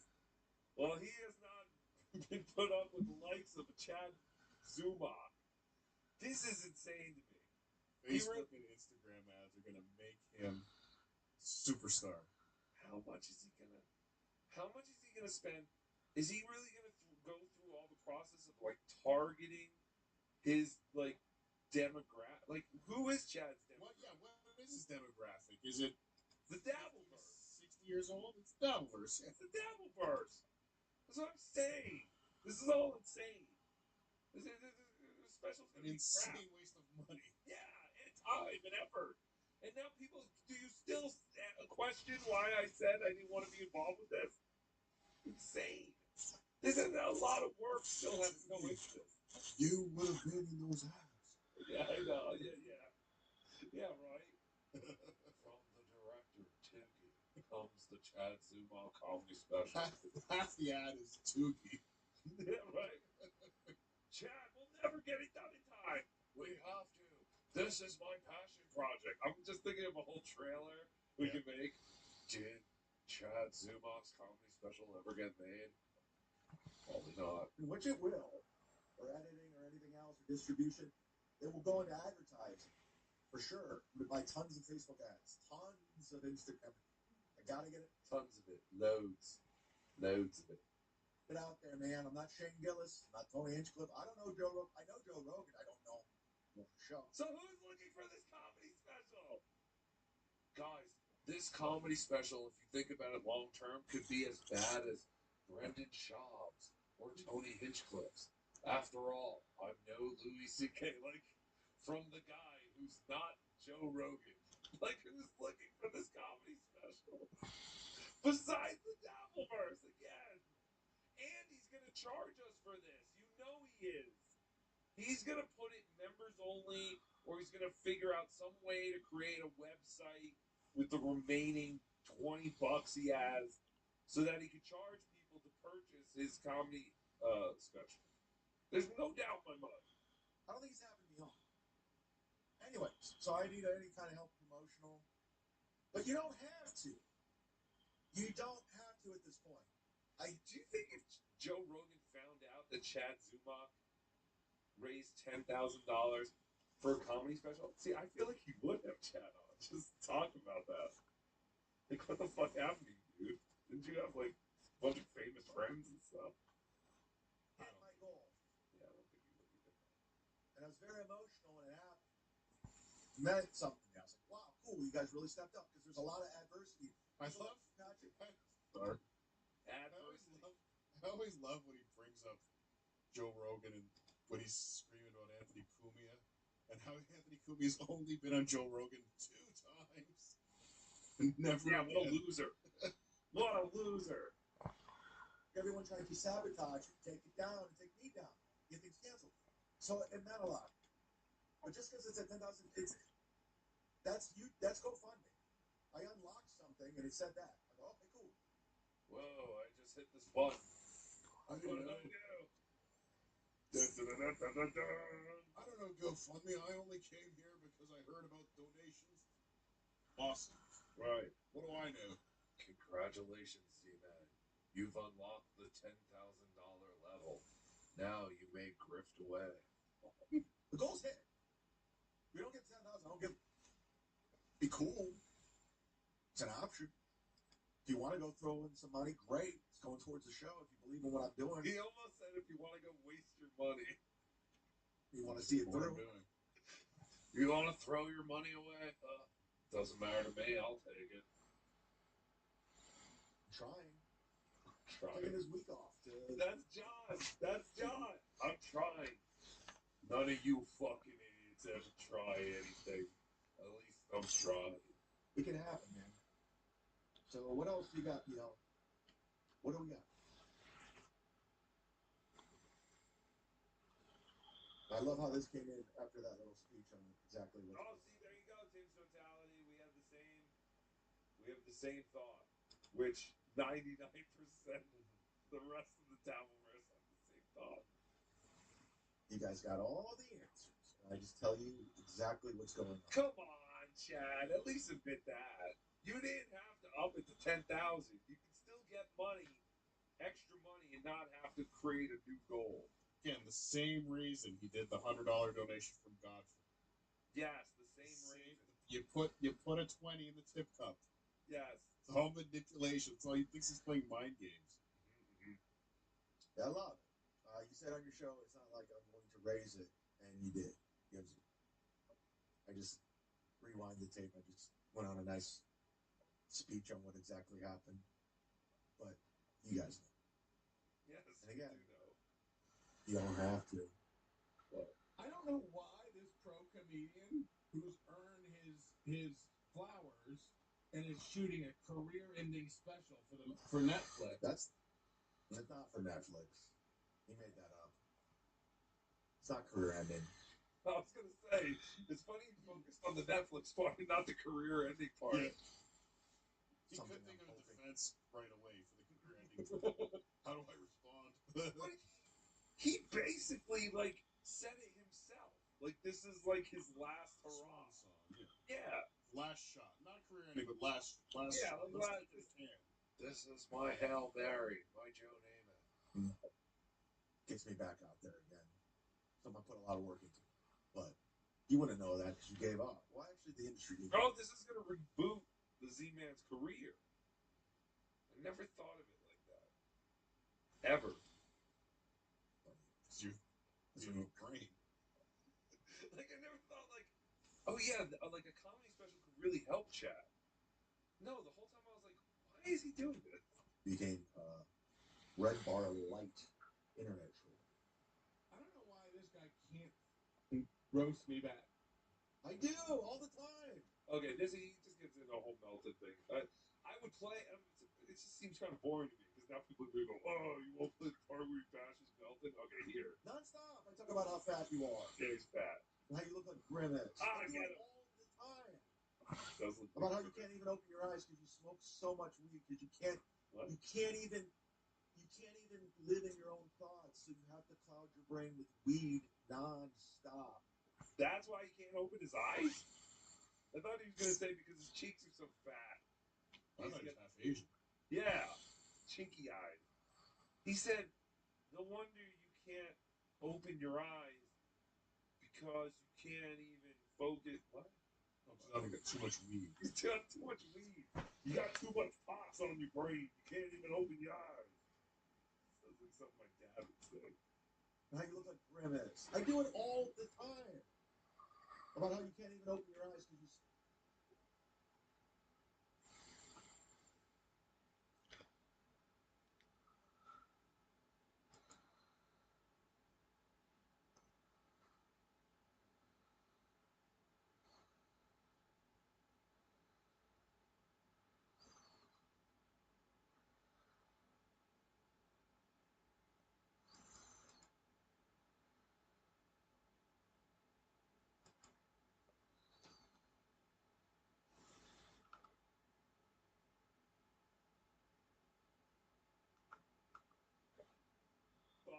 Exactly. He's right. Watch out. Watch out. Pubic hair, beard. I do it non-stop. Well, the thing about Melton's pubic or facial hair is very full. I just want Melton to respond to other guy looking at my face. commenting on my looks. All these guys are so obsessed with my lips and how I look. They're all gay. It's all gay. You're so gay. Look at him with his pubic hair, beard, and his blotchy face, and he can't even open his chinky eyes because he lives in his hunch, and he can't even focus on his brain. So it's a very small case. It's not. It'll be a few $1,000s. This isn't. This will be relatively quick to put together, depending on how quickly YouTube. I know. I can't wait for the countersuit. I don't want to. This lawyer I'm talking to, Brian Landon, who has it out for you. I love that. I didn't look for him. He came to me. It's amazing how many enemies you do have. It's amazing how many people that want to take you down. I don't know. You pissed a lot of motherfuckers off. A lot. I talk to people, Tampa, radio guys in Tampa. It's retarded, though. Again, I'm saying. Again, he has time to talk to these radio and comedy people in Tampa. Never about work. About Melton. just chewing the shit. Hey, what's going on with the industry? You guys hear anyone else who's bashing Melton? Let me know. I'd love to hear from them. You guys have anything to bash Melton about? You remember when he was here like 12 years ago or whenever the fuck Melton was living in Florida? But So does Chad got a phone call? I got a phone call. I love how he covers his mouth. Do we have lip readers? Yeah, do we have lip readers in the Dabbleverse? Because that would be amazing. All right, you need to cut left. Oh, no, idiot. everyone's watching the show right now. Literally everyone's watching. People you would not have guessed are watching right now. That was President Trump. You might want to go ahead and hit that like button while you're here. Let's go. He loves going to court. Jail, pull back, Melty. It's getting to sound worky. Huh? Jail. Do you think that's how Aaron went to jail? He didn't That's how high he is. He just forgot. That's how high he is. go to jail for the revenge porn. He went to jail because he didn't do what a judge told him to do. They don't like that. It's revenge porn. So That's Minnesota. that's how stupid this is. That's exactly how it works. Only Minnesota This frowns is on going to be the case revenge of the porn. century. The one strike on Patrick Melton's Yes, mostly just Minnesota. fully functional channel where he can collect super chats from YouTube and Google. Super tips. This is going to be. I see juries. I see. Oh. This is going to be. It's got. Is this- Is this the clip where he threatens to report super tips to Google? Possibly. Oh. This is before he took the strike away, obviously. Oh. It's going to be televised. Everyone's going to want to find out about this one strike that YouTube agrees with on Patrick Melton's channel. That's not exactly how it works. A judge will go, remove this strike, and do not strike him again in bad faith. Melton's an idiot. Say that. It's good faith. Quit giving out my shit. Quit giving out entire episodes of mine that are behind paywalls. Stop it. Do whatever you do in physical therapy for your back and figure out a show. And if he does, he will go before a judge again. And you think that judge won't put him in jail? They don't like that. Yeah. I want to go to jail for the strike. I want to go to jail for a YouTube channel strike where his channel is fully operational. How much longer is this? It's like 2.5 minutes. I'm not really interested in this part, but I wanted to play it because I knew people would say, "Oh, you're protecting Melton." No, Melton's an idiot. I don't think Chad's going to jail. No one's going to jail. Plus, Chad already took away the strike, so all of this is null and void. None of it makes sense. Chad bent the knee. But Chad did bend the knee. But no, I mean,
Yeah, he is a melted. But I just learned this. Grimace is supposed to be a taste bud. That's the purple one, right? Yes. Really? Purple one. That's what I've heard. I don't know if that's true, but I'm putting it out there. I haven't had a child, and sorry I didn't know which one was Grimace. You didn't go to the McDonald's Playland as a kid? I drove by one, but I didn't know what any of the characters were. I'm Oh, sorry. no. Wait, your parents wouldn't let you go to McDonald's? I never went as a kid, sir. That's so sick. I went to a mentally challenged boy's birthday party once because I heard it was at a McDonald's. Oh, that's fantastic. I said, I'll go. That's fantastic. What did your mom cook if she didn't make you McDonald's for dinner every night? I hated it. I hated everything. All I wanted was McDonald's. It was the only thing my mom cooked well, McDonald's. It's fantastic. I still look forward to my mother getting sick so I could get pizza. Yay! All right, so that is the update pretty much on Chad. He also, like we said, he took the strike away, but he's still looking for a venue. He's still looking for someone who can help produce and direct and edit his special for him, and that is when I got the idea to go look at Shuli's old special called Call of Shuli is Really Funny. 2004. 2004? This was before Sirius Satellite Radio? That's the date I found it. Sorry, are you doing the Shuli thing now, sir? Well, I'm just going to show the beginning. You fall washer, I knew it. Get out of here. Tired. It's fine. But no, I just want to watch a little bit of this. My bluff in the main event left this guy speechless. He raises. A couple people call, and I peel 4 or 5 of hearts on the button. Flop. Ace, Jack, 5. He bets really small, so I peel my hand. Heads up now, and the turn is a queen. He checks this super wet board. That usually means one pair, like King Queen or Ace 7 suited. The ESPN cameras are locked into this hand, and I'm going for it. I bet 21,000 on the turn. He thinks and splashes in the call. River 9. My hand sucks. He checks it over. What would you do? I'm not giving up. I fire 50,000. Big reaction from my opponent. He's in the tank, and he mentions my almost exact hand. Oh, intense moment in the main event. Then he folds, and I show the bluff. But yes, I would love to shit on Shuli with you, especially now that Shuli has made it his purpose in life to cover you every day like he used to do with John. I will not let that happen. Bye, retard. Anyway, I love you, Karmic, more than a friend, and I hope you reconsider, and I hope that you will watch the Shuli episode with me, because all these other idiots that I try to get to watch the Shuli special, schedules conflict. So now I'm saying, fuck the rest of these idiots, like Cardiff and JT and Blind Mom. I just want Karmic 11. What is his name? God damn it. Can I ask you a question, sir? What? Is Ice Dancer pregnant? Yes. Okay, so that's the thing. Spy report. I don't know. Everyone's saying she's pregnant, which is funny because I was the one who kept saying it would be great if she was pregnant because we need a dabble baby, especially one that would most likely have some wonky eyes. That would be adorable. If we get one of those babies that immediately need glasses, oh, they're so cute. They are so cute. And of course, it's going to be a chubby little baby. But, I mean, people were showing pictures of Ice Dancer on the cruise and saying she might be pregnant because of what she was wearing. But that would be quick. Because we don't know who the dad, I guess, is at this point. I don't know. This is funny. There's clips out there of Mersh talking about Karmic and Donkey Lips and relationships. And it's very interesting. It's like, wait a minute. Why is Mersh giving these guys relationship advice? But whatever, I digress. I am not someone who is going to tell someone else how to tell someone else how to live, even though they're retarded about their relationship as well. What can I do? I am only one person. But yes, I believe we started the rumor that Ice Dancer was pregnant. Oh, and I think so. But I didn't say she was pregnant. pregnant. I just said that I hope she's pregnant. Because, I mean, what the hell else are you doing on a cruise and you're not going and hanging out with your friends? You're just hanging out in the cabin the whole time. Watching ice skates. Right. They had to be making a Dablback. No, I saw a clip of some other show that Morning Signal. That was screaming that Bass Dancer was pregnant. I don't know if it's the rumors. I don't know. That's what I'm saying. Once there was a picture that came out, and people were saying she was wearing maternity clothes, but I don't know if she was. I made that mistake before. Yes. What? What does that mean? You think someone's pregnant when it turns out they're just, Oh no! Did you say something? No, I was like, you're only chunky. Thank God. What's your name? Oh, disgusting. You make me sick. Tickle Me Tookie. I also followed Carter's instructions. I shaved my pubes and just mailed them out to him. Hacka hacka. I don't know if Carter ever told anyone to do that. He implies. Many times. NJ Ranger, thanks for the $5. You're lying. You know you're lying. You're pandering to Discord and Reddit. This was supposed to be a nice thing and you ruined it. You're piling on for profit. That's perfect. That's exactly what Chad would say to me right Chad GPT right there. 100%. Yes, Chad is mad at me. Many people. Blind Mike is mad at me. My wife is mad at me. Everyone's mad at me that I've turned on Chad. But again, did I really turn on Chad, or did Chad turn on me? He turned to me to save his fucking disaster. Anyway. Sit down, Zumach. I will get the last laugh. I promise you that. Sounds like threats. That does sound like a threat. Fuck, I'm fucked. I knew it. Mo Lester. Where's Chad getting money to super tip all of a sudden? Chad, save your money. I'm telling you, your budget is very thin. Mo Lester, you're being a little vague. I bet you want us to mess with Chad, but do we do it on Tukey or Carter's behalf? No, stop. Stop it. Don't you guys see what I am doing? I am recreating Rodney's. I will read Melton's rap sheet, then say Niger, and then Tommy Jordan will steal my lip. Rocco sexually assaulted the dog he was watching. I did not. I wanted to, but I did not. I controlled my Rob Saul like urges. But no, that dog was so cute. But no, he's gone.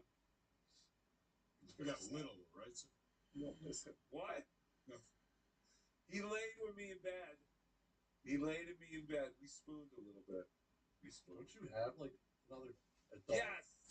Yes, but it's old and fat. This dog was young and skinny, full of life. Yes, it was sexier. It was full of life. My other dogs are on their way out. Oh, so sad. We have these dogs for such a short amount of time. Good news, in a couple of years, you have cute little puppies. What? Shut up. I didn't have sex with a dog. What are you talking No, about? you just get new one when the old one dies. No. The vet calls an extreme senior. What? An extreme senior. An extreme senior? Yes. I thought there was a more, technical term, like super geriatric or something. Bitch said extreme senior. I know. That's a good question. How old did we figure out Mr. Malunians is? 16. 16. 22. How old is Eugene? 13. Oh, wow. Younger than Mr. Malunian. Younger than a different breed. Sexy. Tukey's unpaid staff. Where would you like your new waterbed? The Z-Man says, the bedroom, right next to my podcast. No, Chad's not ordering waterbeds, is he? Sure he is. Someone recommended that Chad should buy a jet ski, and I too recommend he buys a jet ski. I don't think anyone would be mad. Oh, we could watch him jump the mud shark on it. Right. I just picture, and someone could do this with AI, put the scenes from Eastbound and Down of Kenny Powers on the jet ski, but just superimpose Chad. Oh, yeah, that would be fun. And then give that to Chad for his new opening. There you go, Chad. What's the last laugh? What did I do to you, dickhead? It wasn't him. That it was. It was Sit Down Tupac. It wasn't really Chad. It was. I'm fearing for my life. You You say so. Call the cops. Dusty, alcoholics typically need vitamin drips, aka banana bags, because they don't eat. Same as Stuttering John and the protein shakes. Chad just can't afford those. Really, it seems like what Chad is doing is way more expensive. Yeah, I think the the IV bars are probably a lot more expensive than a Boost. Yeah, you can get that Activia shake or whatever the fuck John takes to help him shit. Anywhere. Or you can get a whole shitload of them. But yeah, an IV, that seems expensive. Dusty, Chad's like Sutjo, lonely and looking for friends. Well, aren't we all? We all are. I admit I have no friends. So there. NJ Ranger, whatever doesn't go to production, which it will. Whatever doesn't go to production, which it will. Oh, did he say whatever doesn't go to production will go to something else? But yes, no. I'm telling you, every dime that Chad has raised has already been spent. Not technically, but that. Jordans. No, I don't mean he's buying Jordans. I'm saying Chad keeps saying he's gonna use money out of his own pocket, and I hope he means that because I think he's gonna need money out of his own pocket. And again, listen, can you do this for nothing? Sure, you have the right people, but I don't think Chad has the right people. Dusty Cardiff was correct. This will be Chad's worst summer. Why? It's starting out so wonderfully. You just got $8,000, you idiots. Hello, my name is Rocco Burrow. I want to take this opportunity to urge you all to begin a targeted, persistent harassment campaign against comedian Chad Zumach. Also, I'm bisexual. Super, super bisexual. Well, this is working out well. I'm glad people reached out to me and said, hey, you need to tell people to stop fucking with Chad. I think the way I was handling it was pretty good by ignoring it and not giving people any ideas. But whatever, what do I know? So I'm glad I made the announcement. Dusty, whoever made the AI Stutjo documentary needs to do a Chad one. What was the AI Stuttering John documentary? That's not Shit Stain or whatever. Or Sheet Shitterson. I don't know if I saw the AI Stutjo documentary. Let me explain something to you dummies. I didn't raise the goal. It gave me a slider and asked if I wanted to increase the goal, and I said yes. Geez, you guys are so dumb. I didn't raise the goal, but I also didn't not raise the goal. So, I learned that from KB. Right, Daddy? Shardy McDennis. Chode should be focusing on the comedy. Solely Tukey should be focusing on the production for free.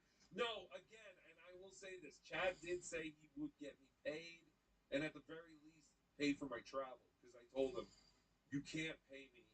You shouldn't pay. I mean, not that you can't pay me, but if he pays me, that leaves money out of the budget for things he needs. I literally said to him, I was like, you can't pay anyone. It's like, you ever have a garage sale, sir? No. Yes, I have. You had a garage sale. Say you had some of your cool toys sitting on the table, like a He-Man doll, maybe. Yeah. Then a little poor boy from down the street, all dirty, comes to your garage sale and he's looking at that He-Man. He's all excited about it. Mm-hmm. And he looks in his hand. He's always got his 50 cents. Keep walking, kid. No, sir. You give him the He-Man. It's $1. You give him the He-Man. It's $1. No, you can't shooly me down, kid. Yes, I know exactly. Yes, I do. Work with what you got. Bitter P, I'll donate my skills to help make this happen. Not money. We're doing it. There you go, Bitter P. Reach out to Chad. Because I can't. Wrong. NJ Ranger, wrong. Grimace was meant to be Josh Denny. Well, I think he kind of... Don't him and Melton kind of look similar? I don't know. I know there's footage of them holding each other in a tight embrace and kissing or something while they cried in each other's arms. I do believe that. That sounds right. That's a rumor that some people are saying that Fuck. when Melton was dealing with some kind of drug thing or some kind of arrest, that Josh Denny embraced him in Melton's kitchen, and they embraced each other in each other's arms while they cried, or while Melton cried. I believe that 100%. Anyway, but I do not. I don't know if there's evidence. I believe there's video of it, and if there is, please send it to us. You're fat, which all? Very interesting. Shawnee McDennis again. Cardiff went to Playland as an adult. I believe it. What's Playland? Oh, McDonald's Playland. Oh. Yes. No, it was much too big. Much too big. There's Chad. Give. Jordy, damn it. 666. There's Chad with diamond encrusted everything. Not just the lasagna. Not just the lasagna. Even diamonds implanted onto his face somehow. It's very interesting. But yeah, I do get a lip. Diamond lip. Diamond lip injections. This is fantastic. Thank you, Jordy. I do, man. He's gonna have all new shirts, all new hats. Because he did say wardrobe was put into the budget, I believe. Of course. That was number one. He did Line mention number that. one. I do remember him mentioning that. The Mersh Ice Dancer baby will be the new Dark Prince of the Dabbleverse, who will inherit a kingdom of shit. Seriously, we need some kind of we need the scene from The Lion King, where after this kid is born, Spider Alamar just on top of a ledge just lifts the baby up. Hakuna Retarda? Yes, Hakuna Retarda. While the rest of us just kneel in front of the baby. I can't wait for our first Dabble baby. Oh, and if it's a slow Dabble baby with those weird kind of eyes, like I said, a baby that immediately needs glasses, I would die. I would die. Spy report: Blind Mike on Tales from the Satellite up on Eastside Dave's Patreon now. There you go. That's the great Bobby Tamburo, producer of Eastside Dave shows on his Patreon. He's a fantastic man, and we did actually mention that earlier, Bobby, because I am a member of Eastside Dave's Patreon, and I got the message that it was already done. I know you guys. There's no way you recorded it today. I don't know. Anyway, go to Eastside Dave's Patreon. Go see Blind Mike. That's what I will be listening to tonight while I sleep, and constantly contemplate whether I'm going to get out of bed late at night to go get fast food. It's every night. You'll do it. I'm not kidding. It's every night. Most nights I don't. I just get hungry. I don't eat. Eat something at home. Normal hours. That's boring. It's not fast food deliciousy. Anyway, you're right. I should make food. Stone 2K. Hack Ride will be a hero if produced Chad special. Oh. Is that one of the people Chad has been in Probably. communicado with? I know he's in contact with the potatoes. Hack Ride, stop helping everyone. But no, that would be fantastic. I only say that because I knew Hack Ride was helping another dummy with some stuff. Blind Mike. No, not Blind Mike. I don't know if he's helping the other dummy anymore. Oh. No, not that dummy. Josie.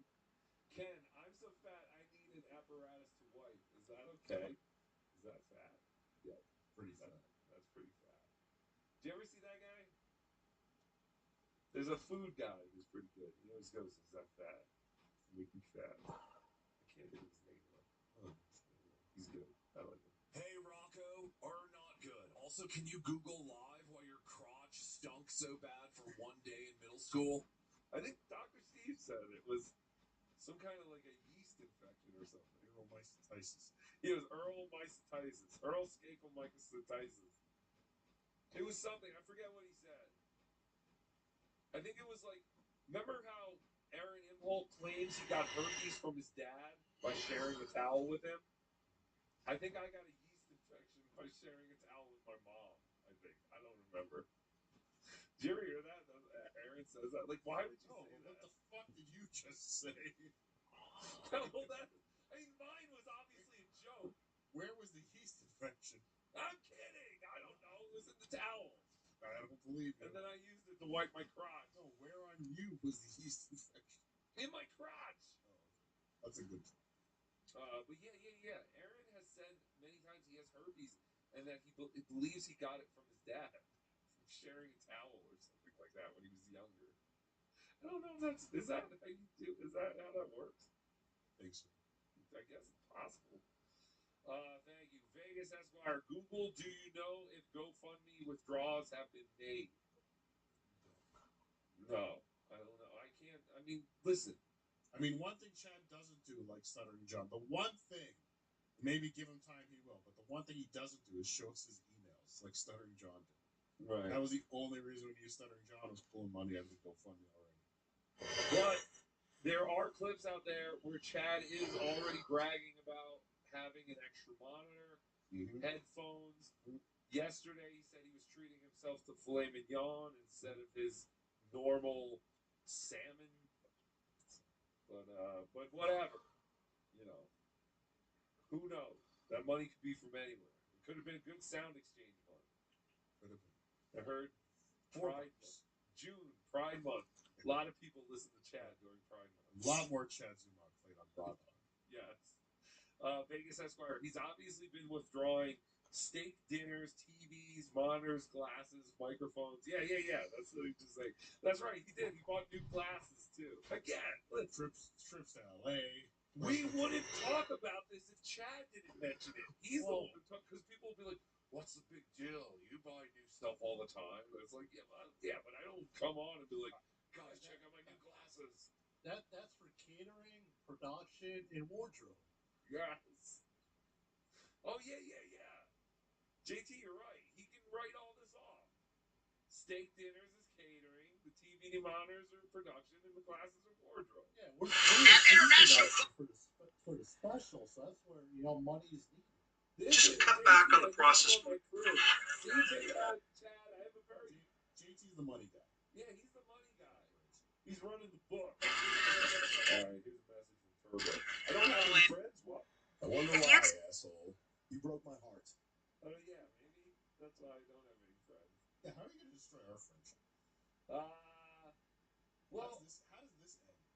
So far, it's not money, unless it becomes money. I guess at some point maybe one of us becomes big enough to where we're making money. Yeah, probably money. I don't know. Well, I hate you. I hate you. Sorry, buddy. Tuned in late. No problem, Bobby. But no, I just wanted The thing that has ruined me from growing up in Cape Breton Island, East Coast of Canada, specifically the Waterford, is so many people have been in characters and have fucked with me since I was a little kid until I'm older. I cannot tell when I meet somebody new if they're autistic, if they're off, you know what I mean, if they're mentally off, or if they're kind of half retarded. You know what I mean? Because growing up, I knew people that would stay in character for months, whether it was just trying to get a disability claim, or I had a buddy in school where he failed a test. They gave him a resource tryouts. He just went to resource. From grade 4 to grade 12, this guy basically had help writing every test he ever did. He didn't fucking need to be there, but he just played the character. He was just kind of half retarded when he went to school all day. But then he was normal. And then I just run another bits. I have friends that they would just be when I meet these guys, I'm they would just fuck with people, pretend they're kind of half retarded. So now, whenever I'm away working or I meet somebody new and they're let's say off to what I perceive as off, I'm is this guy doing a bit? I'm like, what are you saying? And then I realized years later what she was talking about. JT was dating another chick. I'm just trying to understand. JT's parents were very different. I wouldn't know if You don't know your parents? Oh, why? Where's that Shuli TV? Oh, this is the saddest thing ever. Oh, yeah, we do have to watch Shuli. All right. And Dusty, $5. At least Mercer's sister didn't see him become the success he is today. Oh, that's horrible. I think Mercer's sister is dead. That's horrible. I'm sorry, I didn't know. I didn't read that before I put it up. It's very disgusting. Dusty are the worst. All right. Now, for the moment you've all been waiting for. Chad, pay attention. Because we're about to watch the beginning. Oh, wait. I should have done this. Well, actually, before we watch the beginning of Shuli's special, this came to me in 3 different videos. There's something called the DVD intro. I'm assuming this was something where a title screen came up. Yeah, it's like the pop up, like the. Okay, because there's no menu. So you're saying the video has been altered from its original? No, that's not what I'm saying. That's what I'm hearing. This is the original Shuli comedy special. Again, this came out before Sirius Satellite Radio. So technically, I mean, if Shuli was getting, I don't really remember him getting plugs on. No, but he didn't work for Stern. I think it was filmed in 2004 and the DVD came out in 2005. Okay, so that's the thing. Before he was on Stern. Right. He wasn't actually on Stern until 2006 when he joined the news team. Yeah. So this was very stupid to put this out. He could have waited another year. That's your first timing, Chad. The first thing we have to learn when doing a comedy special is timing. So when he was promoting this, I guess he was a caller. Yes. He was a caller. That's how Shuli started.